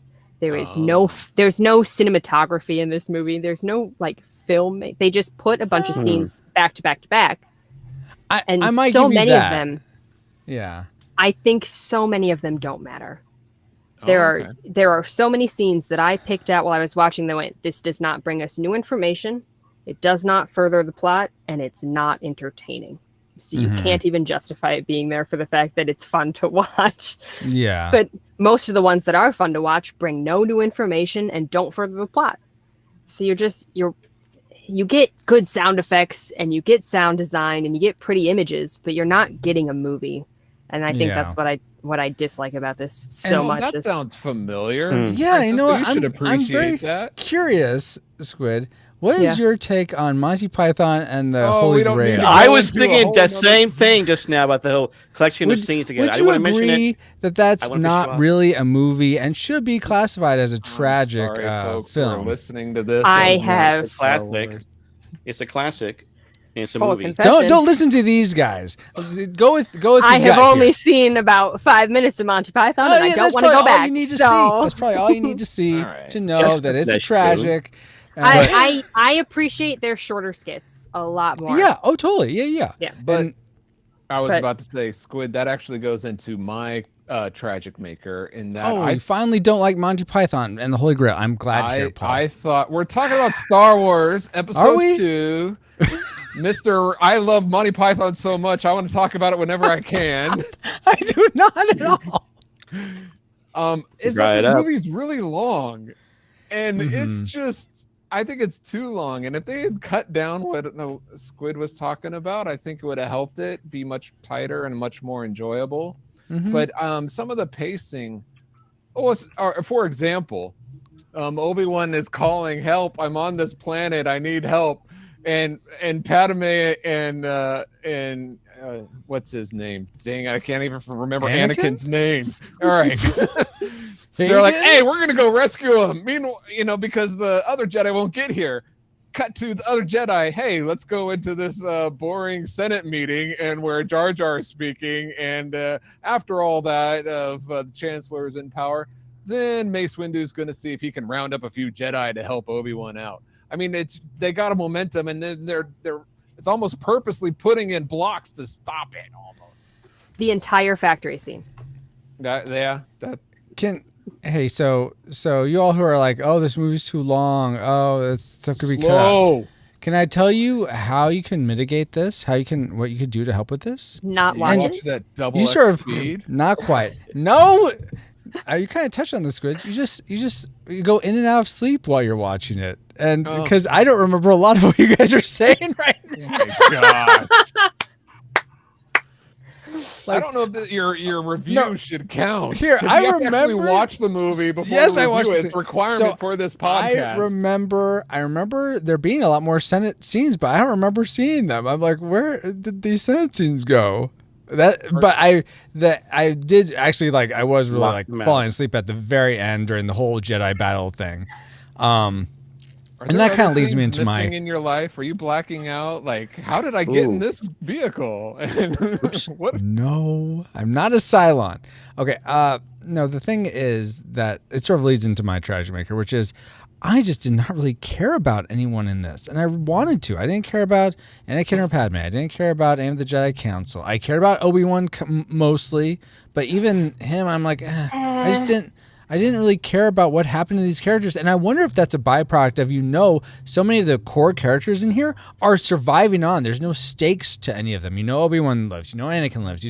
Padme lives long enough for her to have Luke and Leia. So, and Yoda lives. There's so many characters that people generally love in Star Wars It's not about canon. whether they live or die. It's about the journey, how they got there. That's fair. Okay, but then you have This to is make why the I journey liked more Rogue One. engaging. Yeah, Rogue One's great. I really like Rogue One. And you didn't like it, Paul? What? You're I'm trying whispering. not I to can't hear the spoil whispers. Rogue One. Oh. So it's not about if they make it or not. It's the journey. They don't. Oh. Well, but see, there's stakes because you don't know what's going to happen with them. Whereas I feel like that may have influenced, at least for me, influenced my engagement with these characters. So Yeah. Well, that was. I think. Paul, you said it at the beginning too. Maybe it was you, Ken. I don't remember who said it, but someone was like, "I saw the new trilogy, or the new ones, which has Yes, made me that was appreciate me. the prequels more." Yes. I was like, "This movie's still bad, even if other movies are worse." Like, It does have its bad. Yeah. But Jedi battle. it does have a the Jedi Jedi battle, was which fine. It was fine. well, but Squid, did you grow up wishing you could see Jedi's battle? Was that like a big thing for that? You're like, oh, I wish I could see this. I grew up watching Jedi's battle. Okay, so you had it. Whereas Ken, I was he's living been the alive dream. Yeah, you were. I grew up with the second episode of Star Wars. Ken, Living he the got dream. to he was there, when God carved the commandments into the tablets, and so he's been waiting for so long for It a was so Jedi battle. long. Yes. I'm So Ken. long. back in the day, yeah. I'm so sorry that you waited so long, and that's what you got. I was wish it happy had that we been better. actually. I was happy he actually made the movies. Okay, that's why I'm Mm-hmm. happy with. They made 7, 8, 9. I understand the flaws in all of them, Sure. but I appreciate the effort and I enjoy the movies because it does bring the Skywalker saga to a conclusion, and what I've Yeah. always loved about it. And before Now, we As a Maybe concept, fun. they're great. conclude this section, I will say that, and people don't go looking to make a bad movie. Everyone from the caterers to the people that make the sets, the people Some that make people. the CG, Yeah. almost all the people that work on film are wanting to make something that good, wanting to make a form of art. So they're not usually set out to make something that people don't like. So hats off to everyone who worked on this, who gave their heart and soul into this. And we're not trying to rag on you, but as a cohesive unit, let's find out how we rate at Star Wars Episode 2, Attack of the Cohesive Clones. unit, we hope you made better movies after this. Firing solution complete. Rating salvo at the ready. On your mark. Alrighty, do we rate Star Wars Episode 2, Attack of the Clones a classic? We'd recommend anyone go see this film, whether or not you've seen it before. And I think we're going to say it. We assume you've watched Episode 1. You're not coming into this movie by itself. So a classic is everyone should go watch it, whether or not you've seen it before. A nostalgic, if you enjoyed it as a kid or enjoyed it growing up, then it's worth a rewatch. It'll still bring back those good feelings you had growing up. But if you've never seen it before, probably just take a pass on this one. Or a tragic. It's not worth anyone's time. If you've never seen it before, keep it that way. And if you have seen it before and have fond memories, don't sully those memories with a rewatch. So let's start with Squid. What is your final rating for Star Wars 2, Attack of the Clones? Well, as someone that's seen this movie multiple times growing up. And so you predicted nostalgic. Did it change or stay nostalgic? No, don't watch this movie. Oh. Don't watch it. So it's a classic is what you're saying. Yeah, and it should stay They're on the shelf. Just not Don't there. touch it. It's so classic. Just put it. So put it in a classic. box. It's so delicate. Don't pick it up. No, But the so- music. The Get the music's good. soundtrack. Get you Oh, the that's- soundtrack of That's Star good. Wars. Good point. In my head right now. It's a problem, you know. There Yeah. you go. That's the soundtrack. Great. But for real, that's a tragic for you, Squid. Yeah. Okay, tragic. Ken, how about you? So you had predicted classic. Did it stay there for you? So I was listening to the last episode you guys did with Conan the Barbarian. Oh, and yeah? One of your guests made some comments about, classic nostalgia type stuff, right? Mhm. I go, hey, you're right. So I was leaning toward nostalgic, but I said, no, it's classic. Even if it's the flaws it's got, it's a classic movie because you got to watch it because it's part of the Star Wars saga and get all of the Skywalker saga in there. So classic again. Classic for you. All right. Fair You enough. got to go see it. Okay. Wow. If you haven't seen it, go see Ends of it. the spectrum here. Paul, where do you land on that spectrum? I struggled with this because I predicted a classic, and Okay. Yeah. it is a Star Wars movie. It has lightsabers and it has action and it's fun in parts. But because of what we talked about, I'm gonna put it down to nostalgic. I don't think if you haven't seen this that you need to see it, but I wouldn't call it a tragic. It's not as for me. It's not as bad as some people. Monty Python and the say. Quest for the Holy Grail. Yes, I agree. No. But that's me. I say nostalgic. So, Okay. Captain, we have the full gamut for you. Yeah. This is what I mean that he cheats. He saves himself for last, and that he makes the weighing decision. It's okay. My vote wouldn't have changed if I was last. as if he has any control or power, I have It's all the power. illusion. Mutiny.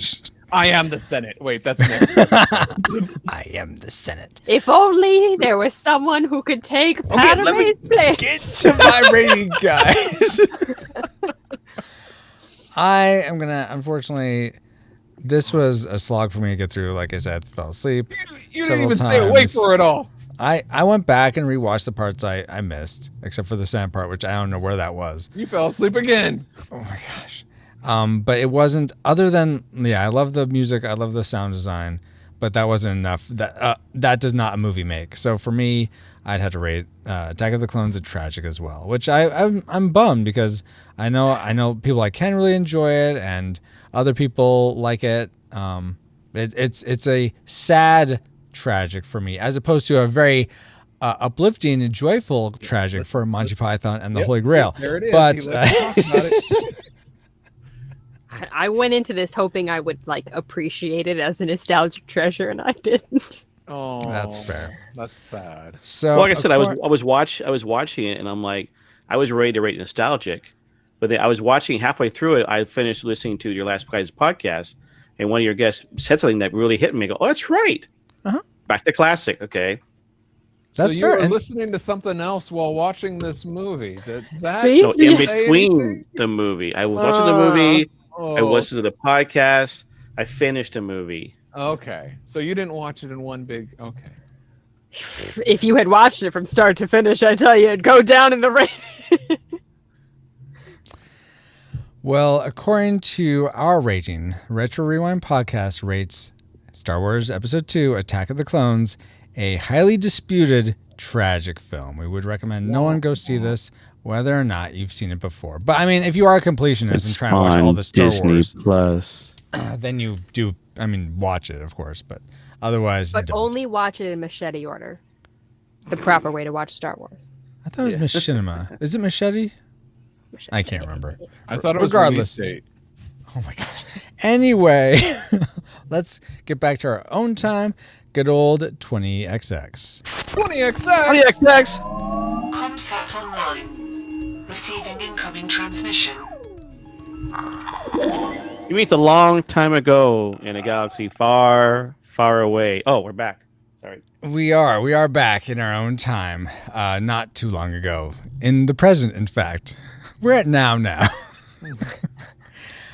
Oh, goodness gracious, Sounds guys. Like well, 20XX to me.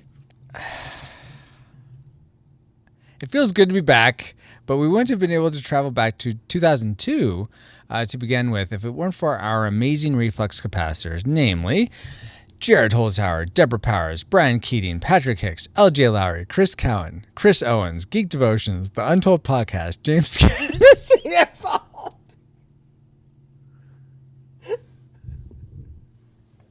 Why you gotta break me, Paul?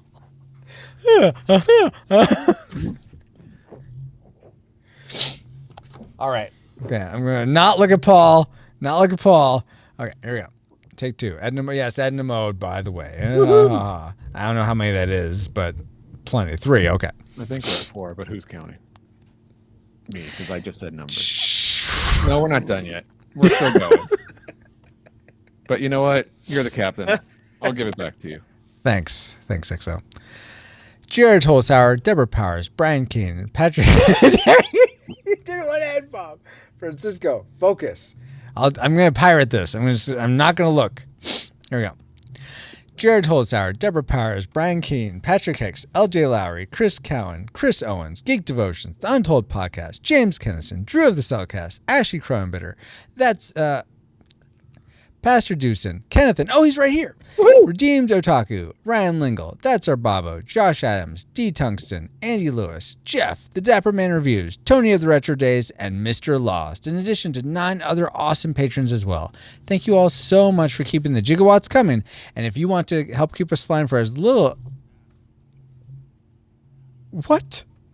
What? Did you get raided or something? What is happening?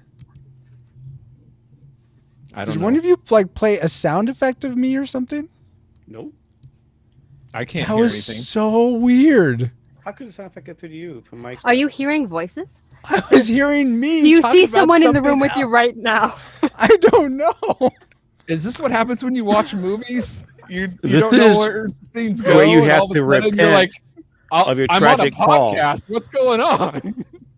I gotta repent. You know. This was so weird. Okay, turn that off. That was the strangest thing. I heard myself talking about something else, and I don't know what it was. It sounded like a clip from my YouTube, from my Twitch, and I don't know where that was coming from. That's the oddest thing. Do you have Twitch open? No, I didn't. I went to it just in case, but it's not. So I don't know what that was. You know where you were, so you can continue. Are you okay? Do you need a drink of water? Do you need to go to the bathroom? Do you need to talk Fast. about this? Put your arms up. Are they both at the same level? Can you smile for us? What's your name? Oh my gosh, guys. Don't ask him to say his name; he'll mess it up. You already know that. That's Oh true. my God. And then we'll So don't. finish. Yeah. so, Wow. If you say it right, you know there's something wrong. Let me continue. And if you want to- editing. Oh, sorry. And if you want to help keep us flying for as little as $1 a month and get bonus content for your generosity, head over to retrorewindpodcast.com/support to help us grow via Patreon, Subscribestar, or PayPal. This stream is sponsored by PaulJPowers.com. And while we're thanking our supporters, we also want to give a big... Stop. Yes. Hammer time. I'm hearing it again. Paul, as soon as you started, do you have something else going? It's Do I? like Let me me check. talking about dabbing or something. No, nothing going on. Just my soundboard. Press the Geek Devotions thing again. Yeah. Yes. There is no bathroom. No, but press the Geek Devotions one again. All right.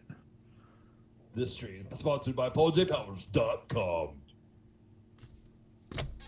I'll include it in case it's coming through somewhere for you guys in the edit mode. But it is just the weirdest thing. I'm hearing someone do a clip of me somewhere. I don't know where.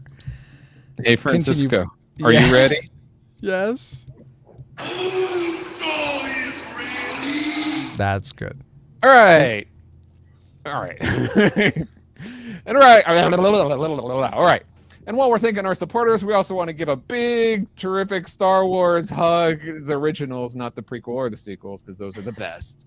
kind of hug to our guests for coming on and supporting us with their thoughts about Star Wars Episode II, Attack of the Clones tonight. We like to start, or at least I do, in alphabetical order. So let's start with Kennethan. Where can people find you online, and how can what do you got going on that people should know about? Well, I'm a Twitch streamer, so you can find me at Twitch, /Kennethan. I'm also on Twitter on Kennethan Live, and I'm a Star Wars fan, and I love doing different things. I love playing MMORPGs, and so me and some friends do a show on Tuesday nights for that. I've also been fortunate to be on Hear Me Out with Super Shadow and Potato. And also we have another show on GMA channel called Agree Disagree. And so you can find me there also, the Godmo Activated, Discord, and in those places too. Thank you. Great. And Squid, thank you so much for coming out and joining us. Where can people find you online? And is there anything cool you got going on that people should know about? You can find me on Facebook if you figure out how to spell my name. Good luck. I won't spell it for you. It's not just I'm SQUID? Yes, that is the sweet. one. Easy. I am on Playing Games with Strangers, which you can find us on Facebook or on our website, Supersonic Pod Comics, or on the street if you live in the Chicagoland area. Ooh, nice. But you got to catch me. So, are you a Pokemon? Fastest. No, I'm just very fast. Okay, gotcha. Like the gingerbread man. I am a redhead, so wow. Naturally run away from everyone. All right. Thank you so much, both Squid and Ken, for being on this episode of the podcast. Really appreciate both of you giving your time. Even though we were conflicting about what we thought about Star Wars, really appreciate the both of you sharing your thoughts. It sounds like we all like Star Wars in general, though. And a hearty thanks to those of you listening for the first time. And of course, all of you who are a part of our Rad Rewinder community. You all who watch us live every week, whether we are recording this podcast or playing retro games, are an amazing group of people helping sustain the pod. But if you are looking for ways to get involved in growing this Retro Rewind endeavor, reach out to us on social media, where we are at Retro Rewind Pod pretty much everywhere. Buy some of our merch, leave us a review on Apple Podcasts or Podchaser, become a monthly patron, or simply just share your favorite episode of the podcast with a friend. I mean, maybe you love Star Wars or love hearing people talk about Star Wars, and you know a friend that does as well, share this episode with them. But we want maybe more don't if they love Star Wars. I see what you did there. Yes, I suppose that's true. We have other Star Wars episodes. Share one of them. The Christmas special one, maybe. No! There are worse ones even out worse there. in this movie. You can, but regardless, we want more people to enjoy the content of the Retro Rewind Pod. Die, Jedi gods! What did I say? You have, by the way, can you hear that? Yeah, it's low like you, but yes. Dang it. Hopefully it comes across in my recording. You have been listening to RetroRewindPodcast.com/234, our review of Star Wars Episode II, Attack of the Clones. With me as your XO, PaulJPowers.com. You can find me online on all my social media links at PaulJPowers.net. .com. .com. .org. .org. Jeez, I almost had it. At He says not .xxx. Okay, that's good. That's true. I'm glad it's not that. Thank you for being an amazing friend for another fun voyage, Paul. I have been and continue to be Captain of the Pod, Francisco Ruiz. And find me on Twitter at FXRetro_, especially if you need pixel artwork commissioned. Captain, we are on our final approach to base. All salvo authority has been granted to land these droids and Woot. the ship and the new clones and our Permission guests. to buzz the tower. Wait, that's a different movie. Negative Ghost Rider, the tower is full.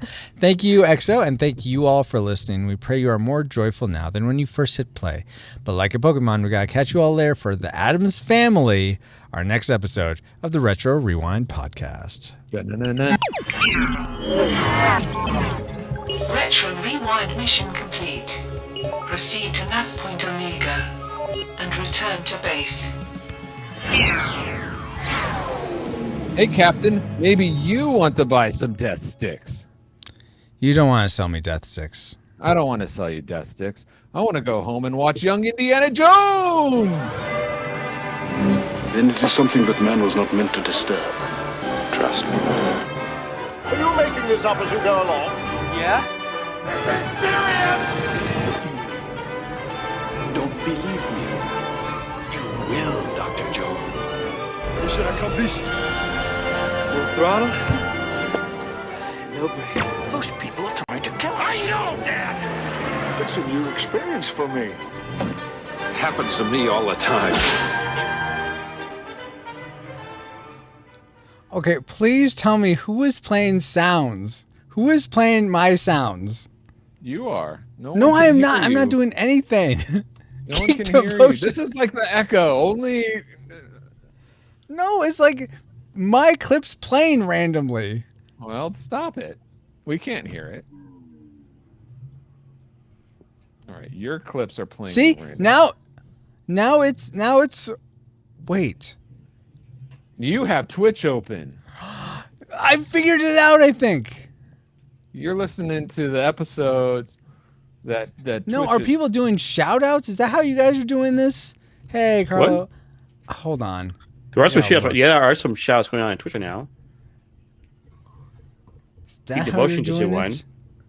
Geek Devotions did a shout out to Geek Devotions. That's how you're doing it. How is that coming through? Dang it. That should not be coming through. I don't even have this on the. See? Here. In case you weren't sure. Or don't I look exactly This is like what a I'm hearing, spider right guys. now? Totally. Just past clips of myself. Great. What is that? I think it's past clips of yourself. Bobo, or not Bobo. Geek Devotions. Oh my gosh. How do Bravo I to turn you, this off? sir. Good prank. Hold on. Yes. Hold on. Let me turn that off. Oh my gosh. Where is he? Sorry, Geek Devotions. That's it, man. Game over, man. It's game over.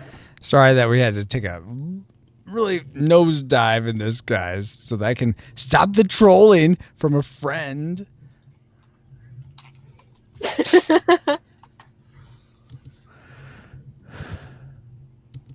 Is it still playing? Now it should not be playing anymore. Now it should be. We should be fine. So shout out all you want, Geek Devotions. Go for it. He Hear gave you voices. permission. Apparently, I do hear clips of myself, Carlo. Oh goodness gracious, guys! First time legit didn't know it would play. Oh, okay. So you didn't know that was. Then you just kept going. Great. Yeah. Thanks. We're not talking about the first time. I thought I was. It's still happening. It's in your head, stuck in there like the song, music from John Williams. How is this still happening? I don't have the clip on. Mute that maybe. Oh, goodness gracious. It's just you guys for it's just putting up with all everyone this. saying that maybe you shouldn't talk about young Indiana Jones. Maybe that's it. Okay. I know. Let's stop avoiding the inevitable, guys. Here we I go. feel like this is going to be a real flip of what we just had. No, it's not. Oh yeah, okay, maybe it is. Oh, I think it is. Maybe we should. All right, guys. Yes, it's time for another installment of our Young Indiana Jones series as we work our way through the whole series. In between our reviews of the Indiana Jones films, all three of them. Crystal Skull. I think that's a fanfic someone made up. There's actually 3 actual Indiana Jones films. Anyway, Paul, why don't you give us the technicals for this episode or this outing of Young Indiana Jones? All right. The Adventures of Young Indiana Jones, we watched this time is Chapter 19, titled Winds of Change. It combines 2 previous episodes. One was Paris of 1919 that first aired in 1993. And then it took parts of Young Indiana Jones Travels with Fathers at the end, and that came out in 1996, and put it together there.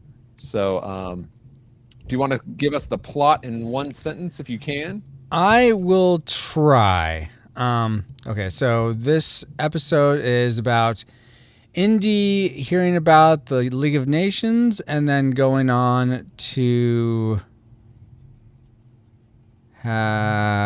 fall in love. Did you fall asleep again? No, I didn't fall asleep. I'm just went trying to remember home. what. He yeah, went oh yeah, home and he fell went in home love. and was Well, estranged from his dad. On the That's- boat, he fell in love. Yeah. That's what it was. Yeah. and had hot dogs. So that's it. Okay. All right, so let's go around and say what's something we liked about this installment of Young Indiana Jones. Let's start with Ken this time. Something I liked. Something you liked. You're classic maker. It could be of just one part, both parts. So something that was. I'm a history guy. I love the history stuff. Okay, I love the fact that, oh look, it's the League of Nations. It's a Treaty of Versailles. Okay, Yeah. And how they say, guess what? Next war is coming up. Like, well, could you say it in hindsight, but people did think there war is coming. Then you got like, oh yeah, look, so you're going to help this guy out in his lab. Dr. Goddard. I'm like, freaking A, seriously? And of course, hey, my best friend, Paul Robeson. I'm like, wow. A lot of historical people, right? But it was like interesting. So that was part I liked about it, was all the history and the historical people they brought into it, and including Paul Robeson's speech as valedictorian of Rutgers. Oh, that is an actual person. Yeah. Oh, I didn't know singer. That. He was an All-American. He also was a singer for many years. Okay, and he did that speech. At Rutgers when he was a valedictorian. So yeah. Oh, okay, very cool. Now, did they have him in one of the child episodes? I don't know, Paul. I didn't recognize. I don't remember him. As yeah. one of the Okay. child ones. All right. Okay. Because that just seemed out of left field. Oh yeah, we've been friends all the time. Okay, why haven't we seen you before? But all right. Squid, what was something you really liked about this installment? Ken, let me backtrack a little bit. Ken, had you watched any Young Indiana Jones before? I don't recall if you've done this for the show. We did. Okay. Yeah, we did for the Star Wars Christmas special. Oh, we did. We did one where he was over. He met Albert Schweitzer over in the Congo that went. Oh, right. Okay, thank you. Squid, have you ever watched this series before? I have never, and based on this chat, I'm getting the idea that no one wants to. Well, we'll get into that. We'll get kind of the vibe I'm getting. But what's something you liked about? I unequivocally loved this entire episode. Oh, really? I wanted, I loved it. Like, I wanted to go and watch the entire, everything. That's cool. Wow. Okay. Yeah. It is my kind of TV show. I enjoyed every minute of it. Was there anything about it that stands out that you would like? I did write down notes. I even messaged Francisco yesterday. I was like, I have not had time. Things came up. I haven't finished this episode. I was 15 minutes in and I was like, oh man. And then I sat down at work today, don't tell my boss, and watched the rest of it. I was like, this is so good. I want to watch more. Really? Yeah. Okay. Yeah. My favorite thing, though, it'll be my number one, was every scene between him and his dad. Oh, yeah. Just from the moment he walks back in the house and says hi, I was like, I've never watched any other episode. I've seen the movies, but it's been a while. Yeah. And so the first interaction you see with Henry Sr. and Jr. here, it's the most interesting part of the entire episode. And I could have turned it off and written literally fanfic about it. That was probably novella length. Because I was like, these are two men that have two entirely different love languages. Yeah. And they're not communicating them to each other. Yeah, for and sure. then they explicitly say it later when he's like, you picked me up and hugged me. That was the first time you liked me. And his dad was like, I've been spending time with you and giving you things your whole life. I was just like, oh, it was so good. Yeah, that part definitely pulled at my heartstrings. Oh, guys, can you just figure this out? Because this is so hard to see. And I love that they don't ruin that at the end. Because as he walks away at the end, you're like, oh, go tell him. And he doesn't. Yeah, because I think his character. And it wouldn't make sense for how it goes into the movie. Yeah, for The Last Crusade. Paul, what's something you really liked about this? All right, I like. There are several things that. Okay, it's gonna sound weird, but like Ken, I really liked. I thought it was fascinating how they portrayed the end of World War I negotiations and the trials, just from historical perspective. I found it interesting. Right.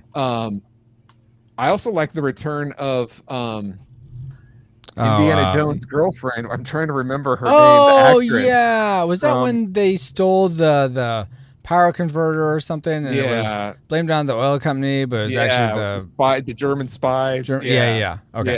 And she had the baby. That was good to see her again. Lively, not Blake. It's her half sister. Oh. It's the Karate Kid's not girlfriend in Karate Kid 3. Oh, right. And the sister from Not Quite Human. But anyway. That was a lot of references. Yeah, and I'm trying to remember her name. Anyway. But it was also good to see Indiana Jones' dad again. I was glad that they brought him back at least one more time. Yeah. Oh, do we know if this is the last time? It probably is the last time. I don't foresee him. I didn't foresee him coming back this time. So that was really cool to see him again. Gotcha. So that would be none other than Robin Lively. Robin. Sorry, Robin. I knew it the whole time as Wayne for the primo moment, not me looking it up. No, I don't go in for that. What I found interesting is that when this first aired, when it was called the Chronicles of Young Indiana Jones, they had this was later as a movie. The Young Indiana Jones Travels with Father was one thing, and the beginning part was the Athens, and the second part of that was the last half of this. So they were together in one episode before. Oh, interesting. I was wondering if that was actually a scene. Remastered all this to make it more in the timeline. Oh, weird. Okay. So did you guys watch the one in Athens? Yeah, we did that because that was in episode 4 or chapter 4. Yeah. So go back, watch chapter 4, and it'll show you the first half when they were kids. And then I'll just cry. I'll just be crying in front of my computer. Yeah. Well, you got to start at chapter 1, so you know that how it builds up to that. Yeah. Okay. Yeah. For me, the thing I liked most was I thought it was cool that there's that big book for the treaty. I thought that was kind of cool. Big book for a tree? Yeah, look at that book was massive. That big white book they plunked it down. I also heard tree. A tree. It's like a book tree. You're watching different movies. Yeah. It was a massive book. Was that how big the whole treaty was? I have no idea. And why does it have to be that big? But it's pretty cool to see the big book. Well, they had a lot of demands. And they did thing with flares, back then. Like, hey, this is a massive moment in history. Let's make it massive. Sure. We'll go with that. So, yeah, that's my like. Now let's get to the things we didn't like about this. Wow. I got this one. All right. Go ahead. This one. When the opening credits plays and I saw Lucasfilms right after finishing Star Wars, I wanted to cry. Wow. Nice. That was it.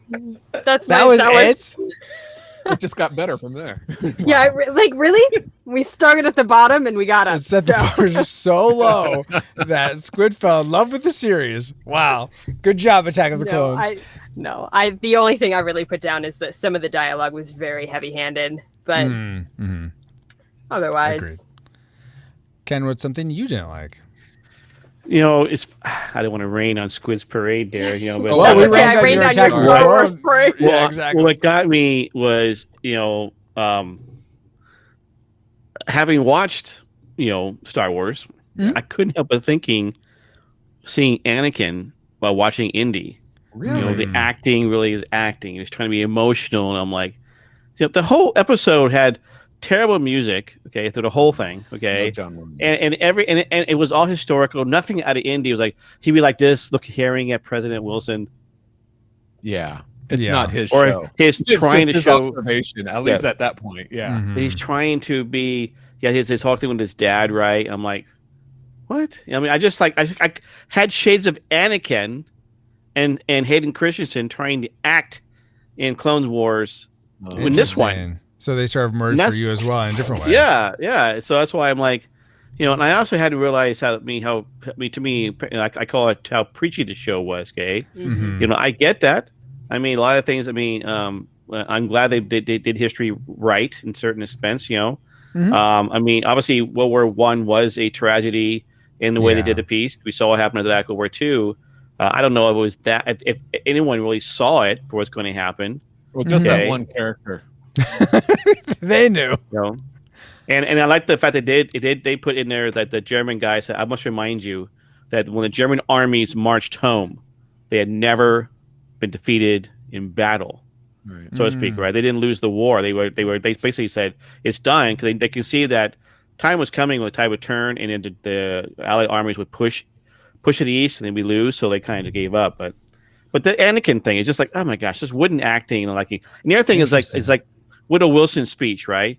He was like, Jesus didn't have a plan. Oh my gosh, I hate that. I'm like, are you freaking kidding me? Yeah. If Woodrow Wilson, if he really said that, okay, he's already a racist and an idiot, okay, but if he said that too, he's even more so a guy that needs to be shoved down in the bottom of history, okay, for what he's done. Never mind. Sorry. Okay. But thank you. I had forgotten my trash figure. No. Sorry. No. Only that this, to me, and again, this is raining on Squid's Parade, I suppose, to go from the last episode, which felt so Indiana Jones, it felt very akin to the movies, to this, where it's, the Peacock side, to where it's just like a bunch of people talking, and it was a lot Indiana of people Jones as like almost like a observer, so that we can see history play out. I just was not enjoying it at all. So it was just like, okay, we'll get through this. Glad I have a 2x speed that I can go to. I told you the captain's a cheater. Watching this at 2x speed. Well, all right, Paul. You know what? I have bad qualities. What would be the worst quality about this episode of Young Indiana Jones for you? I wish I saw this at 2x speed. Oh gosh. At the first 5 minutes, I thought at least 10 minutes had gone by. And when the 45 in the middle of the episode ended of the whole, the first half is all about political talk, and it's not an indie film. You're just looking at through the eyes of a character called Indiana Jones that is just observing, and it's fine it's interesting by itself, taken out of the Indiana Jones context. It's interesting, but in it's just, I thought that thing was 2 hours and it was only 45 minutes. Like, that first if half. they produce stuff that well for like history classes, like history educational videos, that'd be great. But no, But this is the adventures of young Indiana Jones. It is the Chronicles. Well, the Chronicles first came out. This is the repackaged, and it's supposed to be Adventures, is what it is. Okay. I know the title, which you saw it from, said Chronicles, but there's a whole history behind it. I did research. I did a lot of research about it afterwards because I was like, where can I see more? Okay, cool. Anyway, awesome. So that's the first half. Second half. Oh, 2 halves. Okay, here we go. Him and his father.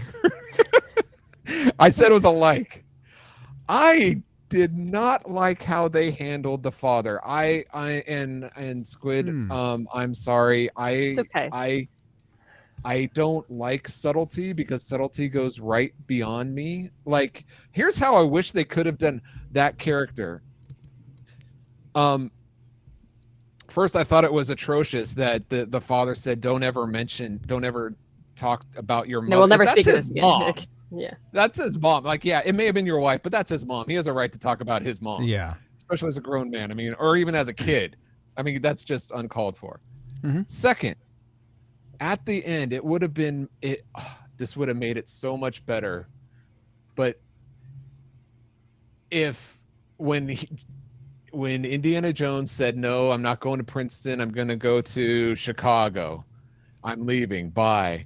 And if the father said, see, that's what I'm talking about. I lost your mother, and then I lost you, and I didn't know what I was going to do. So I chose to focus on my work, to turn away my feelings, to turn it off.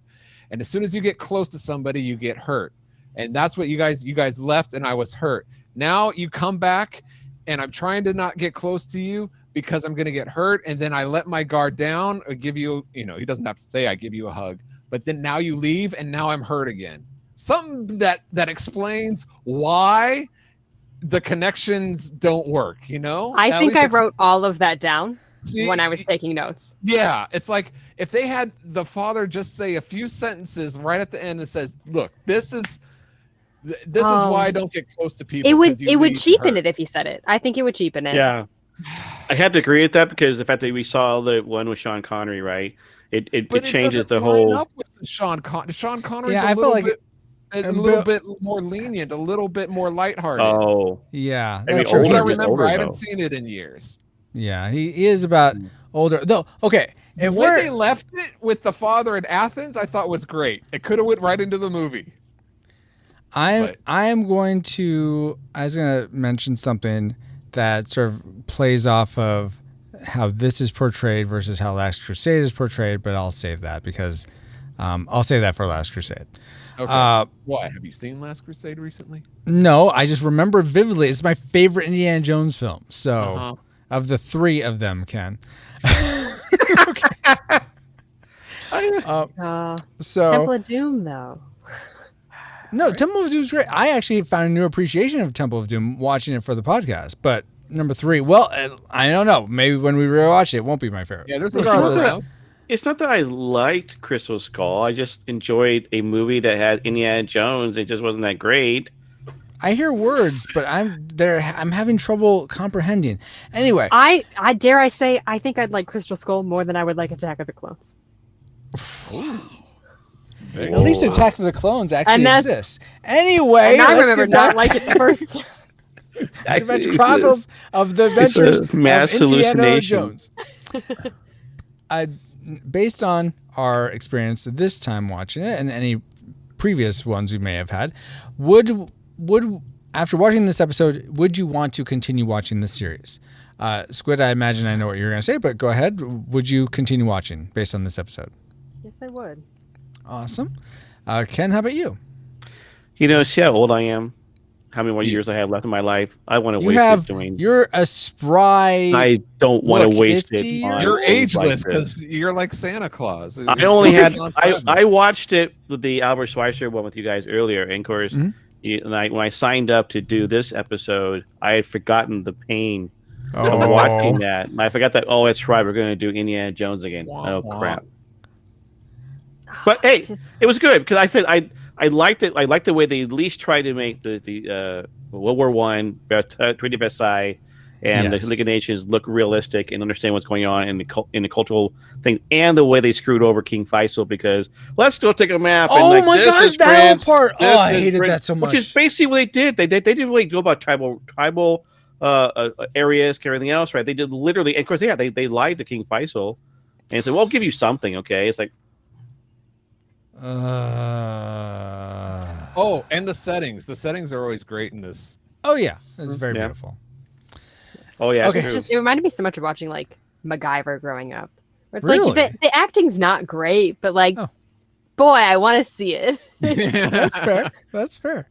Paul, how about you? Would you continue watching? This was my only episode. I wouldn't watch. I wouldn't want to watch, but I've seen all the others, and I gotta. You gotta finish them. How many more you guys gotta do? 3. There's 3 left. 3 left. Wow. Okay.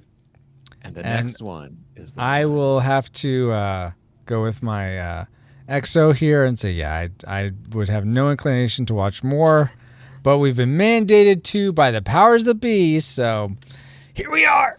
No, but after watching like the previous episodes, there are enough good ones in here for me that I'd want to watch it on. Okay, that's fair. On my own. That's very fair. All right. Well, thank you all for continuing to experience this with us. I am kind of liking that we did do this, Paul. That we made this decision to cover all these episodes and seeing how that flavors the movies. That I will give you that. But for Ken, for Squid, for Paul, and for myself, we bid you all a whoopah. Very good, very good. All right, now that ends the actual episode. Ken or Squid or Paul, do any of you have to take like a bathroom break or get water or anything before you do our spiritual speculation section? Bathroom would be wonderful. Okay, go for it. Yeah, and water too. Yeah, I'll be right back. Okay. Okay. I'm going to. Potty time. Okay. You can enjoy the some R2 water.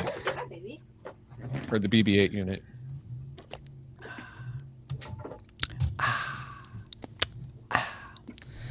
How are you all doing? Bobo and Star Fox, if you're still here. Ashley, if you're still here.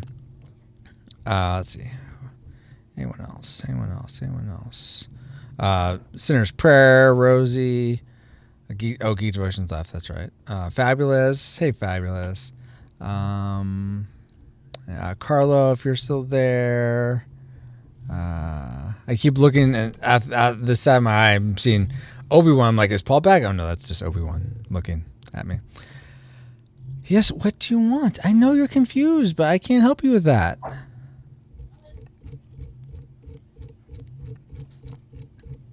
Scrolling down. So Carlos still here. Carlos says, and Dabberman's here now too. I can use blue milk. Hello, Captain. Hey, Rosie. Hello. Okay, you guys are all saying hello. Thank you for the episode. I'm heading to bed. Hoping to see you all in the AM. Yep, I'll be back 5 a.m. for more Earthbound. Yes, but then the Saturday after that, Saturday Adventures kicks off. Have a good night, Ashley. Thanks for being here. Let's see. Bob says, good night, Ashley.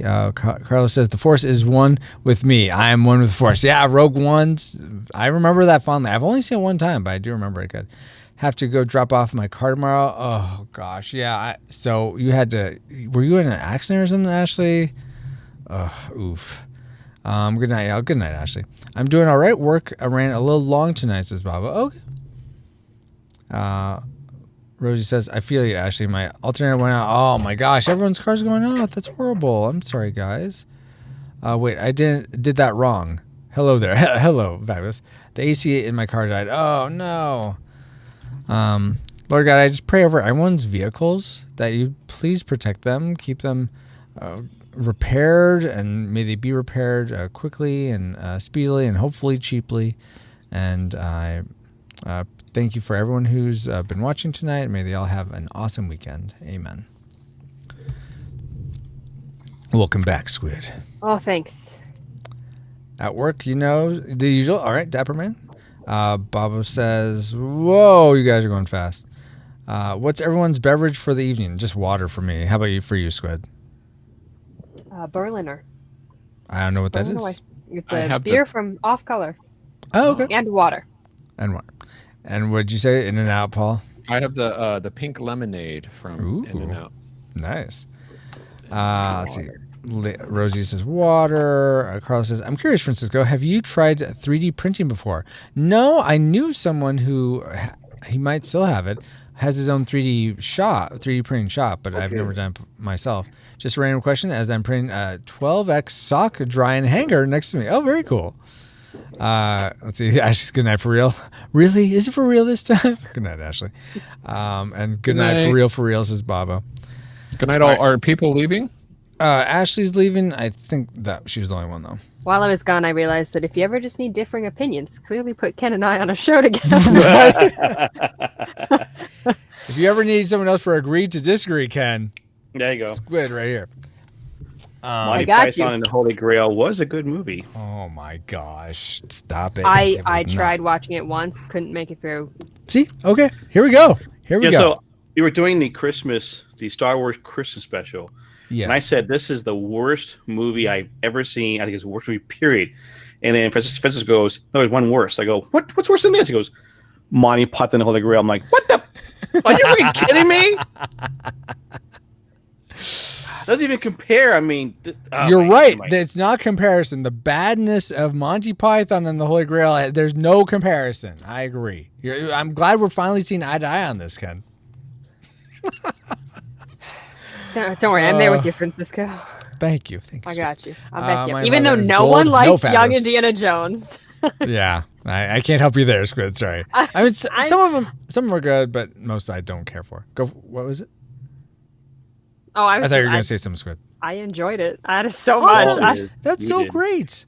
I'm glad to hear that. It was so nostalgic. It was such classic TV.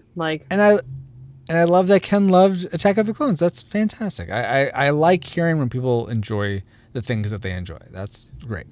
Team backwards, Francisco and Squid. Should I put my hat on backwards? No. Because that's the only way I got. Yeah. Team backwards? How's that team backwards? We're more. You spelled right or correct incorrectly. It's Team CORRET. Yeah. What? What are you laughing at? Team correct. That's right. We are team correct. Okay, let's get to spiritual speculation, guys. And actually, give me a second. I should have done this while you're away. I'm sorry. Let me look up a Bible verse that goes with what I was thinking of.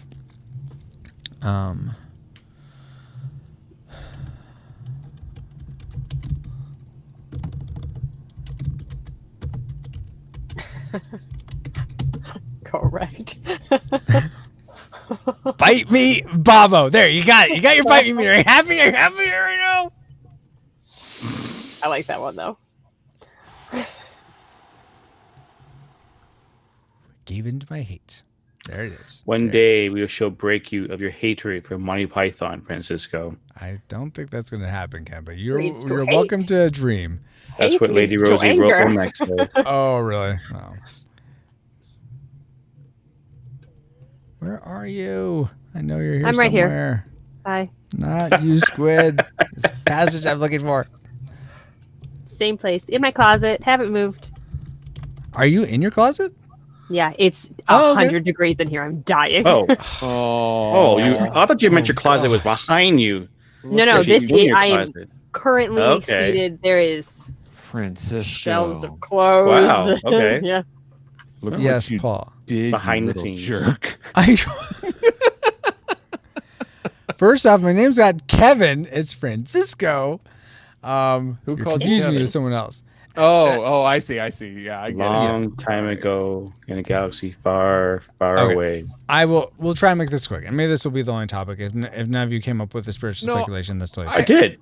I have Oh, one. fantastic. I sent to hit Paul. I mean, That's weird. You When I did? asked before, I thought I was the only one that had one, but okay.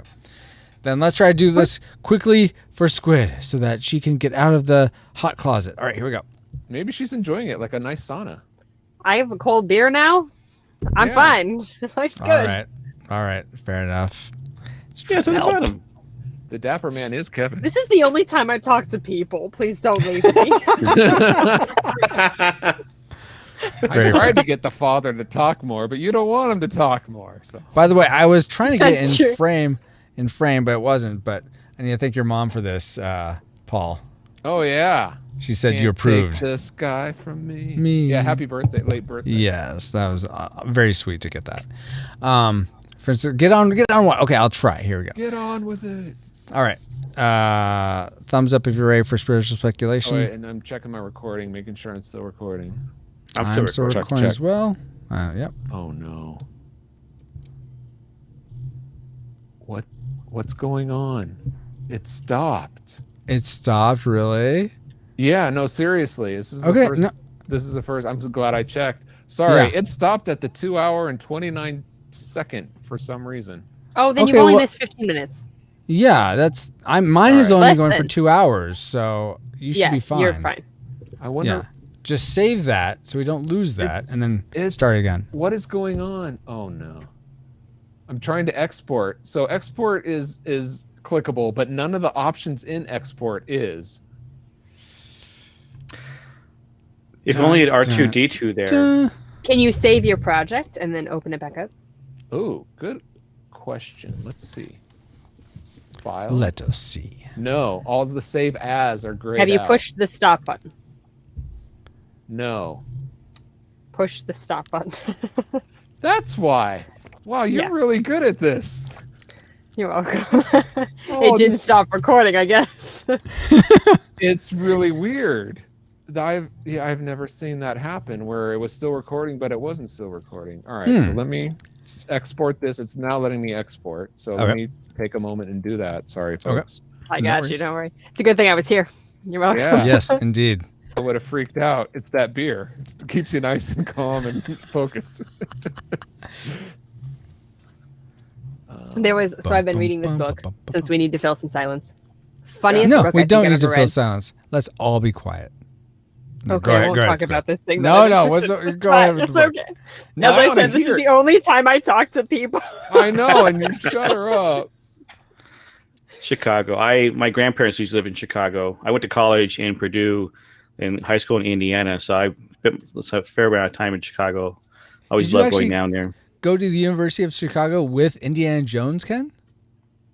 I went to No, he went to Purdue Purdue. University in Were you West not Lafayette, listening? Indiana. Is that the same? Not- I No. don't know. Oh, He watched that Not even 2X part of speed. the He Big doesn't Ten. pick up names or anything like that.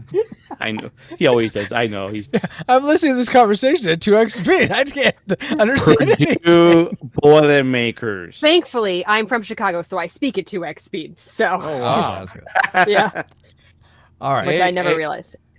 Are you Anyway, seriously all from of which- Chicago? Me? Yeah. Born and raised. Chicago. So are those Saturday Night Live skits pretty accurate with the Bears, Bears, and all yeah. the Chicago? Yeah. I'll tell you Pretty- what, he like- I love their pizza. It's the best. I would agree. I had someone, I almost committed murder at my job. I'm not afraid to admit this on live because I didn't commit Oh. murder, so it's okay. Oh, because almost We don't is have the okay. precogs yet. We're okay. Yeah, it's fine. I just watched that movie. Such a good movie. Anyway, backtracking. There are so many points that I have started and now Yeah, I'm no, on to it. I wanna My hear about the book. pastor- I'll come I back wanna to hear the about book. First, I must talk about book, my yeah, pastor okay. saying Okay. Okay, yeah. New York pizza is better than Chicago style. What? Oh yeah, I would have almost done that. I too. don't know. Obviously, Wyoming pizza is the best. Get Do your they even have Wyoming outta people here. eat pizza there? Are there people in Wyoming? Yes. There Enough to are make a state. enough to have at least one representative. Yeah. Enough to have Um, one person to shoe the cattle. I think that's what Oh, you do with probably, yeah. cattle. They have a whole show Yeah, there. pizza, yeah. Longmire takes place in Wyoming. Oh, Anyway. Longmire is a very good show. Mhm. Backing track to this book. I keep sidetrailing. Okay, go ahead. I'm reading this book. Hilarious. It's by Michael Chabon. Okay. Maybe I'm saying that correct. Never heard of it. He actually wrote on Next Generation. Oh, nice. Oh, cool. But it's called The Yiddish Policeman's Union. Oh, Okay. Hilarious book, and it might be edging its way up towards one of the best books I have maybe ever read. And I read a lot wow. of books. Well, It very is- cool. I have laughed out loud so many times, but there is one portion in which this doctor is talking to the main character, and he's like, "You're going through alcohol withdrawal," and he makes this comment about how he's like, "Well, I don't want to lose my edge," and he was like, "Ah, yes, drinking. I hear that's very good to keep an edge." And I was just dying. That's he pretty good. follows it up too I to be bet. like, I find that most people that are afraid of losing their edge have actually lost their blade a long time ago. And I was like, that's such a good line. That is. Yeah. That is. All of which Yeah. is to say the beer's keeping me sharp. So Ah, There you good. go. Good. That's how it comes around. All right. So yeah, thumbs up if you're ready to go for I'm spiritual already speculation. recording, so I'm Good. let me make sure I'm recording now. Yes. Yeah. I am. It's Okay. fine. Fantastic. Yeah. And I still am as well. All right. Welcome, Reflexive Pastors, to another installment edition. I forget what I call this. As Paul's futzing with something now, I think. Yeah, that's what I do. I interrupt even with sound effects. Oh, well, great. To another edition of Spiritual Speculation, where we take a look at the spiritual themes and ask questions that the movies and games we watch and play prompted us to think about. Tonight, this discussion will be coupled with our review of Star Wars Episode 2, Attack of the Clones. And so we suggest listening to that review first, but you don't have to. If you just want to get right to the spiritual speculation, you can listen to this first. As I burp, because that's what you came to listen to. Anyway, before we get into the meat of the discussion, let's go around real quick and say who we are, what our faith life was like growing up, and what we believe spiritually speaking now, or what our denomination is, or what have you. I'll start. My name is Francisco. I was raised Presbyterian, which is a Protestant Christian denomination, and I'm currently a non-denominational Protestant Christian. Ken? I too was raised Presbyterian. I'm not trying to copy Whoa. him. I was Presbyterian, but I currently go to a non-denominational church in Seattle, Washington. I call myself a follower of Jesus. Awesome. Squid? I'm Squid. I was raised charismatic, and I now go to an Orthodox Presbyterian church. So Oh, wow. Interesting. flip the switch. Yeah. And Paul. It goes everything, even with the Yeah, whole thing right? with clothes. Oh my gosh. If you want someone to disagree with Ken, here I am. All right. And Paul? I was raised in a weird sect where I was taught that I was supposed to have compassion but not attachments, and I struggled with that until I fought a leader of another weird sect that went against ours, and I lost my hand, and then I came to my senses and You were started a following Jedi? Jesus. Maybe. Jedi to Jesus. No, he was a Okay. Baptist. I think that's Yeah. what Baptist. There you go. That's Pretty right. sure it's one of those.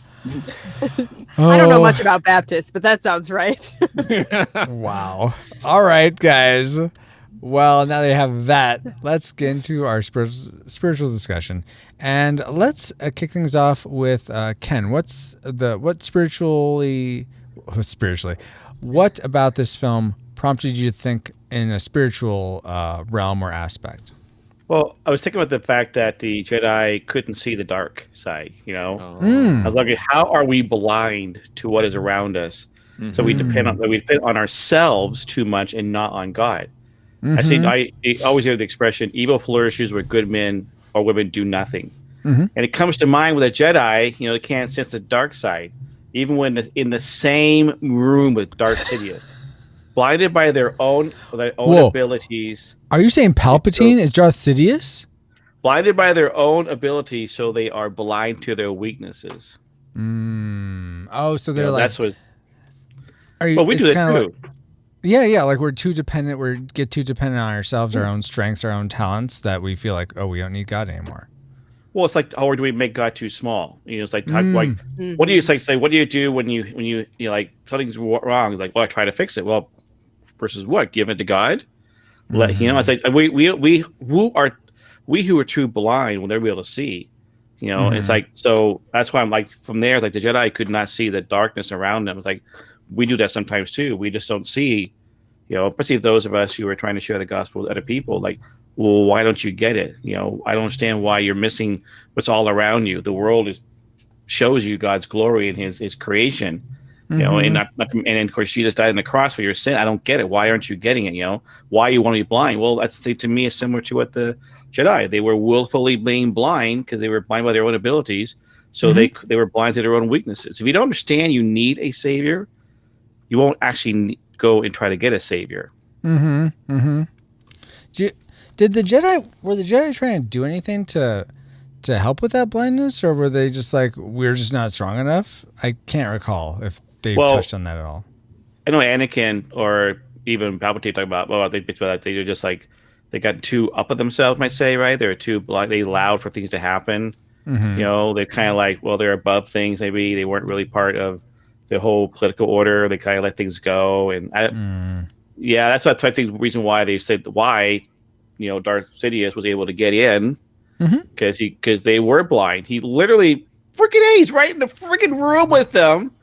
Okay, all these great, wonderful Jedi, Yoda and Obi-Wan, but he was wearing his hood.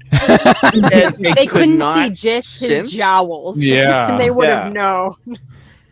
I can't see his voice. Yes, there was that one scene too where I don't remember when because I tried to block out most of the movie now that we finished the review. But it's when Mace and Yoda are sitting there talking to each other, and Mace Windu's like, we should bring this to, the Chancellor, to the Council, to the rest of them. And Yoda's like, no, we shouldn't tell anyone that we're having a hard time. Yeah. No. Let's just keep it. That's so interesting, because so often I think that people, especially Christians, will not... Well, and I know this with my own struggles, this was something that I had a challenge with, is wanting to stay isolated, because thinking that like shame would keep me away from sharing anything that I was, my sin life was leading me to do, because I didn't want other people to abandon me. And I was afraid that everyone was just going to think I was the worst person in the world. So I didn't want to share that with anyone. But as soon as I started sharing with other people, that's when things got infinitely better. And God was definitely shining the light in that area. So it's interesting that the Jedi were having this experience. Well, we can't let people know we're weak. We got to keep up this front. Where I don't know if them sharing would have helped in this case, because of the dynamic of Star Wars. But that's interesting. That's probably as wise as Yoda is, this is one area where I think he was too caught up in the Jedi's power or their prestige or something. Well, I Well, think he was makes me- more talking in political strength. He wasn't talking about like Jedi not sharing with other Jedi their struggles. Yeah. Hey, I'm not as powerful, and it kind of reminds me of like what you're talking about, Francisco. And James 5:16 says, "Therefore, confess your sins to one another and pray for one another that you may be healed." So it's that one another. You're not going to go tell it to everybody. You're not going to cast your pearl before swine and that kind of thing. That's fair. But yeah. Well, it makes me think of too, like, I think it's so easy for us as Christians to be like, how can I bless other people? How can I be giving to other people and pouring into other people? And we don't think about, like, you know, the other people also need to be pouring into other people. And you, like, because I tend to be a very closed off person. I don't like to share, you know, anything I'm going through. But there was this one time where it's like, I was talking with someone, it's like, I feel blessed when I get to help people.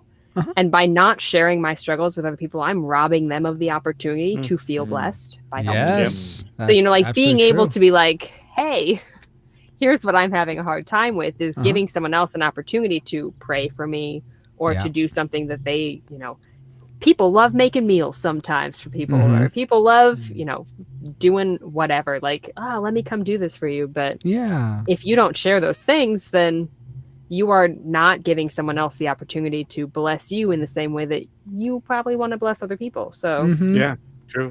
That's really good. Yeah. Let people pour into you just like you're pouring into them. Yeah. And I think sometimes we can think that, at least I think I fall prey to this. Even as you're saying that, I'm like realizing that I don't want to be a burden to other people. That's something that I try not to, if I can't think of a very, very like exact thing that I definitely cannot do, then I'm not going to ask for help with a lot of things. I'll muscle through and try to figure it out myself. I'm becoming less like that, but that is something that I've struggled with for a lot of my adult life, and probably as a kid as well. Yeah. So awesome, guys. Some of it's also just like, you might be able to do it, but being able to like let someone else figure it out for you is like also yes, delegating. They'll leave my IKEA furniture alone. I love putting that stuff together. You can put mine together if you want. You can I'd bless be happy me. to. I love wrapping presents, and I love putting furniture together. I also love wrapping presents. There you go. So, what were you gonna say, Paul? Well, a whole lot of things, but where should I jump in? Sorry, we're bonding. Okay. Yeah, no, that's great. That's great. I'll go off of what Ken had said, because that leads very similar. In fact, it's the same theme as the blindness of what I thought was really fascinating was when Count Dooku, first of all, that's a weird name. That might as well be Dookie or Poo Poo. But anyway, Count Doodoo. Exactly. When he had Obi-Wan in the cell and he was talking with him and said, "What if I told you that the Republic was now under the control of a Dark Lord of the Sith?" And Obi-Wan says, "Now that's not possible. The Jedi would sense it." And he says, "The dark side has clouded their vision," which we know because they had discussed that. Yeah. And then he says hundreds of Count Dooku goes on to says hundreds of senators are now under the influence of the Sith Lord called Darth Sidious. And basically he's telling Obi-Wan the truth. And it blew me away that Obi-Wan didn't jump on it. He said, "I don't believe you." Now, as a watcher, I'm going, well, maybe he should join him, you know, or like, what is going? Is he a double agent? Is he a triple agent? Like, what's going on here? Are you talking about Count Dooku now? Yeah.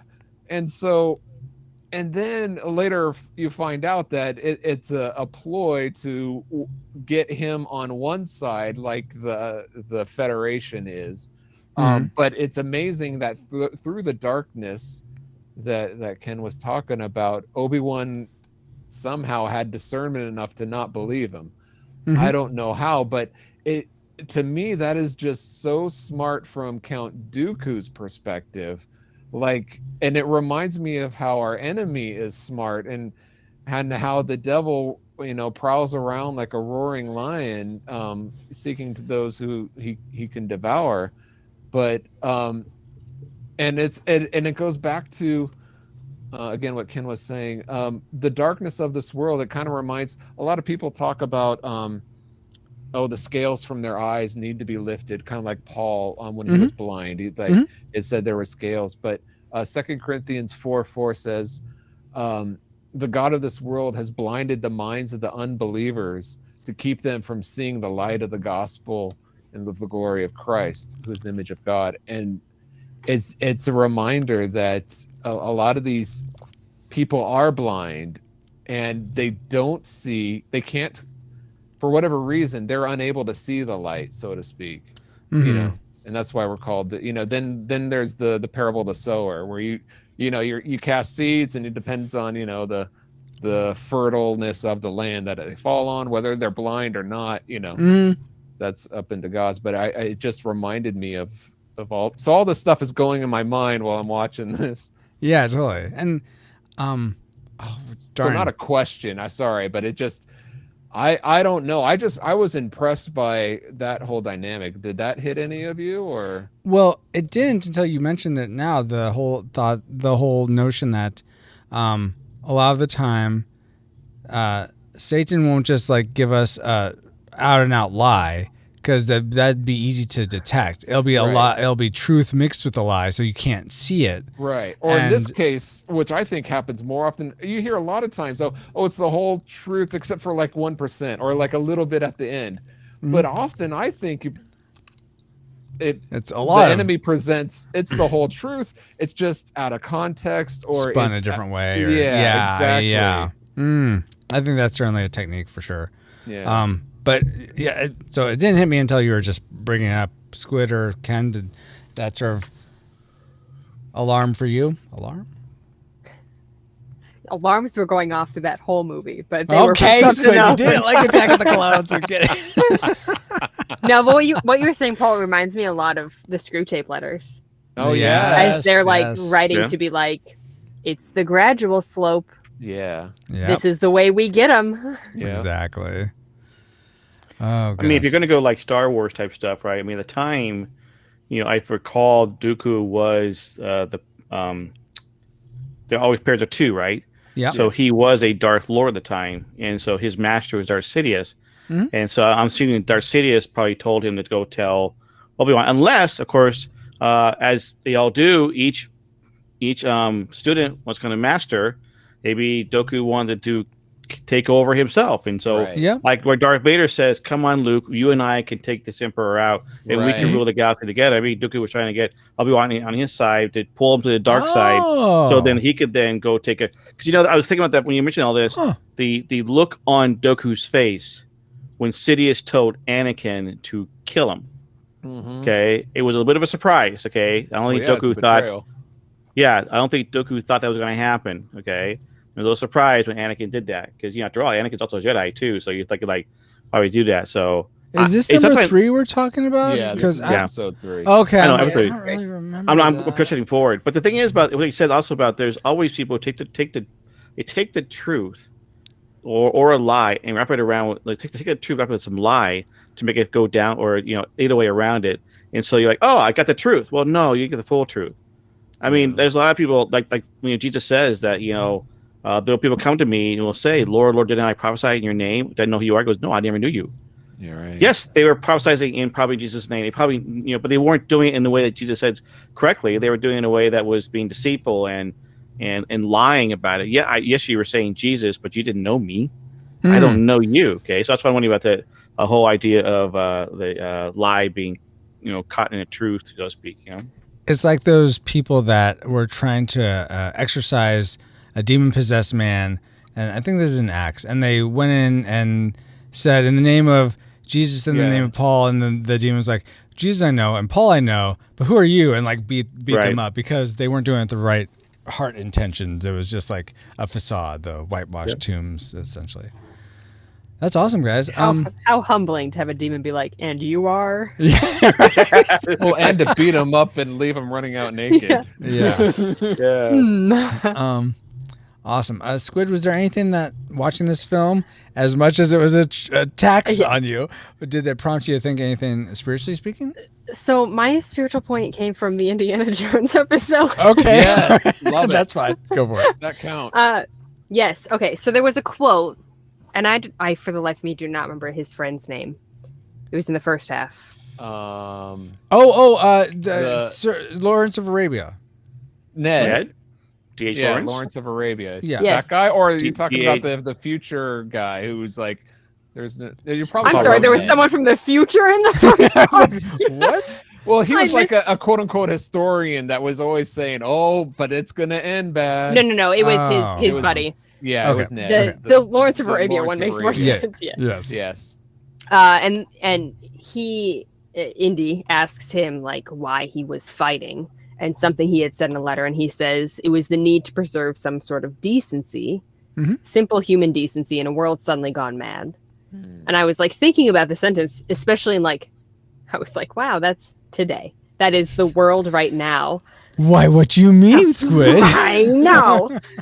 But it like so many people that I know in secular circles that I follow are always like, well, you need to do the right thing. You need to do this. You need to be a good person. You need to do this. And it's like this message that we hear surprisingly more from secular circles than we do from Christian circles. Yeah. Or a lot of the Christian circles I travel in tend to be very divisive about everything that's going on. Where you would think, if you have Christ in it, that's where human decency is coming from.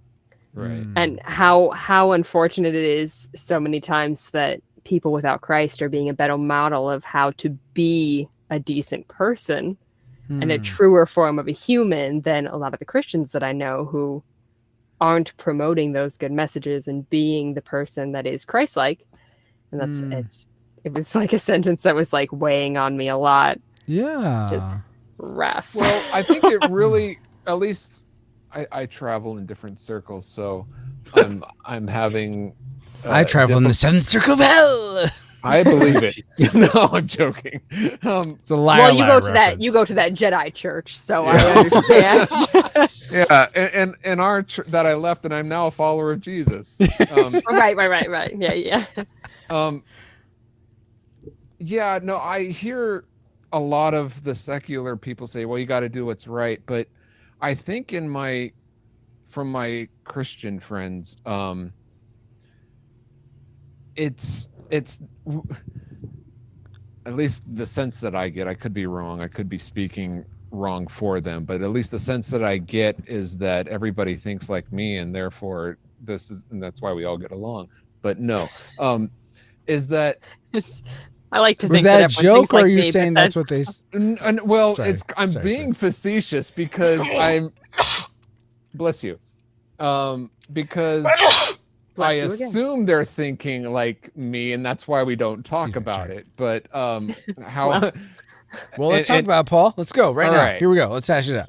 So maybe I should just say, well, the way I see it is they keep saying they, meaning the non-Christians like that you said, and I've noticed this too, where you got to do what's right. I often don't. I agree. I don't hear that in my circles that I follow either. And I think, but what I do hear is that their sense of right and wrong is in the wrong place. It doesn't come from the biblical standard. Yes. It doesn't come, it comes from wherever they quote unquote believe to be right. Whatever is, which is usually whatever the popular opinion is. Yeah. Historically. Yeah. So I think it's not about doing what's right, at least in my head. It's doing about, well, what does God want? What is he's the author of life, and he gives us his word. What does his word say? What is the right? He makes right, and God is right. So what is his way of doing things? And you have very different foundations so you have conflicting beliefs in that regard. So I had a point where I was going, and now I don't remember where it was. I No think worries. I agree that I think the area, especially because a lot of the people that I am friends with that are non-Christians, they'll say that, and I will know, some of their other views where I'm like, oh, what about this one? Mm-hmm. And yet in recent climate of conversation, their views are more about protecting other people and loving other people than so many of the views that I'm hearing from similar, like-minded theology individuals. Well, that's sad. I just I agree. It makes me came very sad. to the realization, I think why I don't hear what's right is that the Christians all think, or at least have the basics understanding of what God says is right. So it's not, of course we're going to try to do what's right, but how do we know what's right? Well, according to this verse and this verse, maybe we should do this. It's more pointing to the technicals Scripture, of this, like within the foundation of the rightness, whereas this other side is saying we got to do what's right. It's just the vague idea. It's like, yeah, that it's true. Yeah, trying to find a way to like succinctly put it into comment too, but it just it makes me sad when I see it, as at least in my own circles. I don't know about larger circles, but when you see the church itself being divided about certain things, and yet you see people who are not in the church coming together, and you're like, well, they should not be the example of coming together. That should be us. I wonder if that's always been the case, though, because it reminds me of Jesus and the religious leaders back then. You know? Yeah. Oh, any thoughts on this, Ken? Well, I'm punting to you, so I have more time to think. I don't know what to say, because I mean, like that's like human history. It seems like, I mean, that's always been. I mean, like I said, the circles we live in, right? I mean, I live in Washington State, and I talk to myself, I don't live in a bubble, because I have people on both sides of the aisle, and those who are Christians, non-Christians. So I hear all sides of it, and there are times that look at why do Christians disagree more often than non-Christians, but at times I find they're disagreeing not on the core, but on the secondary things. And then when they're I don't mind that they're disagreeing on the secondary things. We can talk about that, whether you're a Calvinist or an Arminianist, right? It's when it goes to the point of not being a civil conversation, but somehow you are evil for being a Calvinist, or you are evil for being a Arminianist. I'm like, wait a minute, like, well, what? I thought these are these secondary things we can talk about it and disagree with. But after all, maybe when we get to heaven, God's going to say, neither of you guys are right.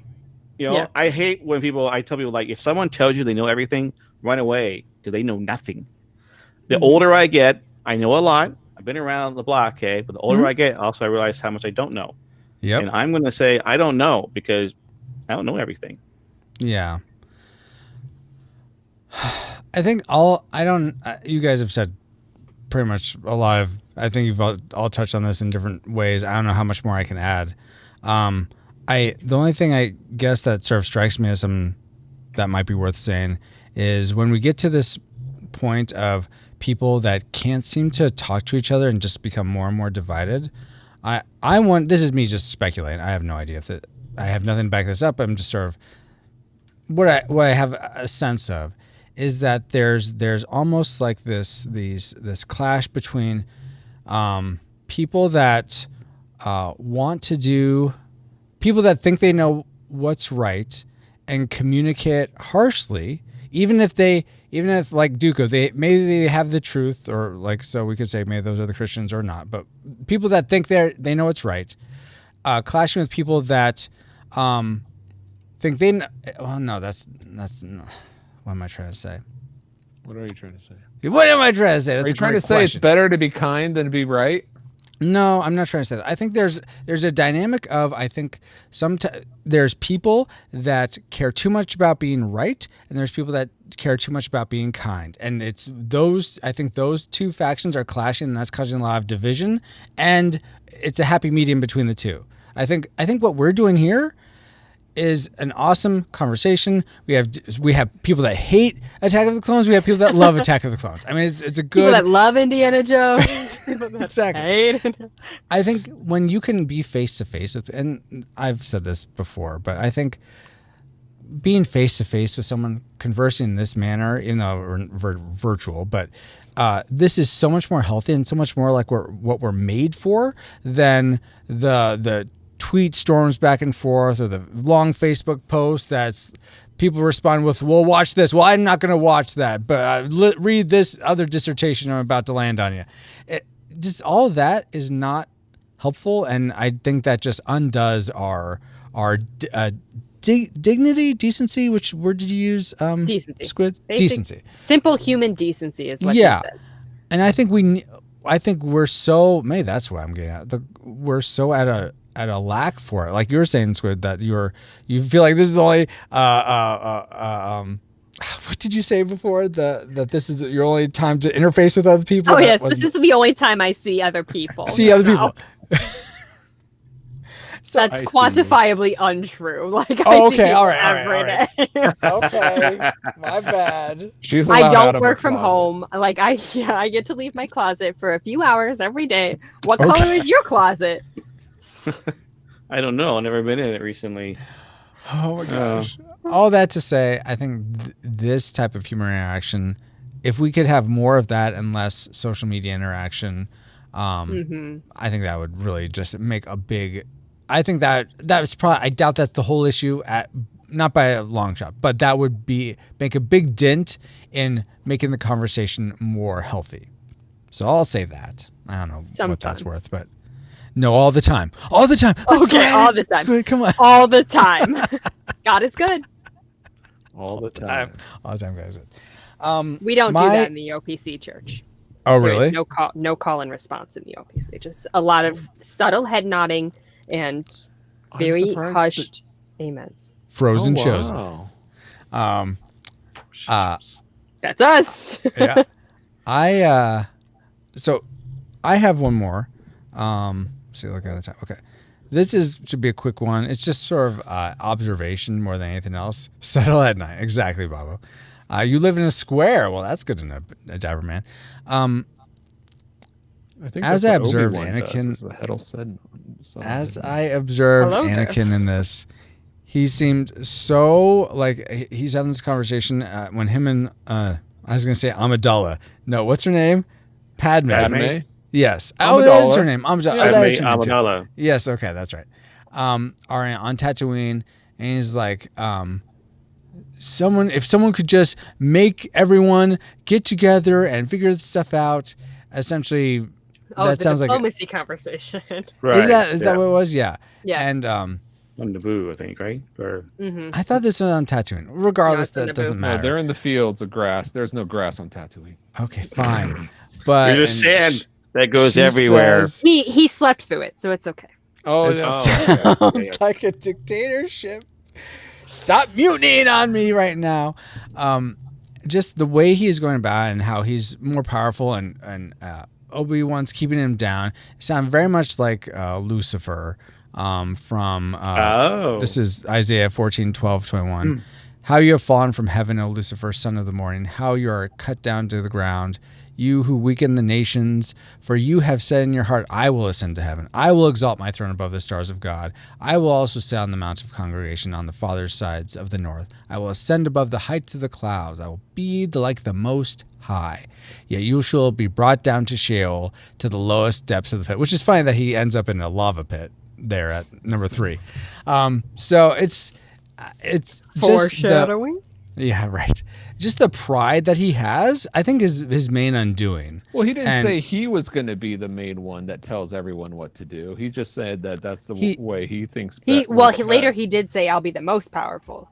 Well, Jedi, yeah. And he's also talking about how someone needs to just make everyone do something, and that's he may not be talking about himself necessarily, but he's sort of like on that mind track to get there at some point. So it just seemed it just had allusions to Lucifer and his rise and fall. So I thought that was just interesting. That we can see characteristics of, and I mean that's in all of us. Our fallenness wants, our pride is one of the biggest sins I think we have, is like, oh, I know better than God, or I don't need God. I don't know about you, but I'm fine. Well, I'm on glad my we're having way this up. face to face to talk about it, Squid. Oh my gosh. I've What'd you never say? been prideful a day in my life. I'm completely humble all the time. 27 hours a day. What were you going to say, Paul? I'm just agreeing with you. I could have sworn you said something. Okay. I did. So, You'll all hear it in right. my recording. So that was all I had to say. There wasn't much else to go in there or a question. So any other thoughts or things anyone wanted to share that came to mind as we were talking or from the movie that you didn't get to before we wrap up for tonight? Yes. Okay. What, Obi-Wan? We got to say something? Looks All like right, it's about to fine. retch. That was my reaction after watching the episode. Oh my gosh. By the way, those listening on audio and weren't here watching live, I have a GIF of Obi-Wan sort of head I'm bobbing sorry. and back. It's a GIF. And, here's where we disagree. GIF or GIF? It is a GIF, Squid. GIF It is a peanut GIF. butter. Okay, if you add No. All right. Okay, All right. do I give you GIFs Oh my for gosh. Christmas? No. How do you Would you pronounce? like a GIF for Christmas? Are you trying go to ahead. argue that because it is graphics, that it should be GIF? No, I'm arguing that if you add a T to it, it's gift. We don't give gifts for Christmas and birthdays. The man who created it titled it GIF, and therefore Yes. it is a GIF. But And- he's wrong. God created the man, and God has a G sound, so it's gift. Boom. Wow. I'll pray for you. What? All right, pray to your God about that, and Francisco pray to God. Pray to John about it. Is it potato or potato? Oh my gosh. It's still a potato. I love it no matter what form it's in. Tomato Fried or especially. tomato? It's Oh, Let's just call the whole thing oh off. my gosh. Yeah. All right. Delete well, this thank you all. episode. So no, this is fantastic. Thank you all so much. Thank you again, patrons, for supporting this content. We hope you found this enjoyable or thought provoking, or maybe even both. But for Squid, for Ken, for Paul, and for myself, we bid you all shalom. That means peace. I do. Good night. I Good do night, to you guys. too. Thank you so much, do. Squid. I do. Please, Auf Wiedersehen. Good night. Can I turn here's- the stop you recording can, now? yes, you can end your recording. Stop Stop. the recording. Stop. Yeah. Why did you record two files? I guess save all. I guess. Here is a place you can send me the files through. It will give you a link, and you can just put the link in the Discord once you have it. Here, this will be in the private chat. It's called wormhole.app. So you can just upload your WAV file, or if you want to zip it, you can do that too, but either Oh, or. there. But yeah, thank you so much, Squid. Thank you so much, Ken, for taking time. And this was really fun having you both on. Thank you so much. Well, thanks for having us. Of Anytime. course. I love being here to disagree with people. So Oh, nice. And we need One of my people here to favorite disagree with Wow. us because Just here to often disagree. Makes you wonder if she actually did like the movie and just chose to disagree with us. well, Ah, you did a very interesting. convincing job. Yes. yeah, I'm very good at being convincing. I am also very humble. So Not a proud day in her life. Let's see. Catching up.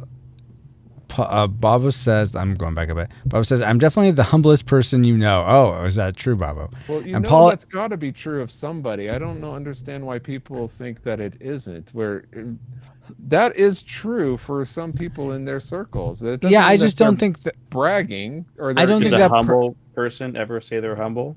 Yes, they're analyzing and they're looking. Okay, you I know, guess they measure and then If yeah. they're saying it in a serious way, yes, I guess I could see that. Paul interrupted with a subtle head nodding. Yeah, I guess he can do that now, Bob, or he has that power.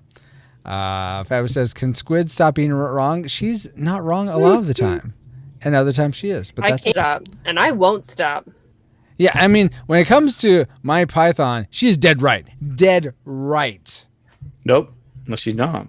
Except she is. Bobo Maybe. says, "Snap, It's Squid, your throw him down. opinion. I'll pray for you." That's how fights go down in church basements.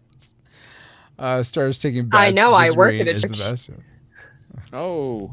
Dun dun dun. All right. Well, thank you so much. I'm going to end the stream, guys. Will you all join me in a stream face if you would like? I would like you to. You don't have to, though. But we're going to end the stream. Bye, guys. Thank you all for being here. And we'll catch you tomorrow morning at 5 a.m. for Earthbound. Bye. Say hi to Travis for me. Yes, I will be restarting the replay stream after this. Well, Can I try? no, you gotta keep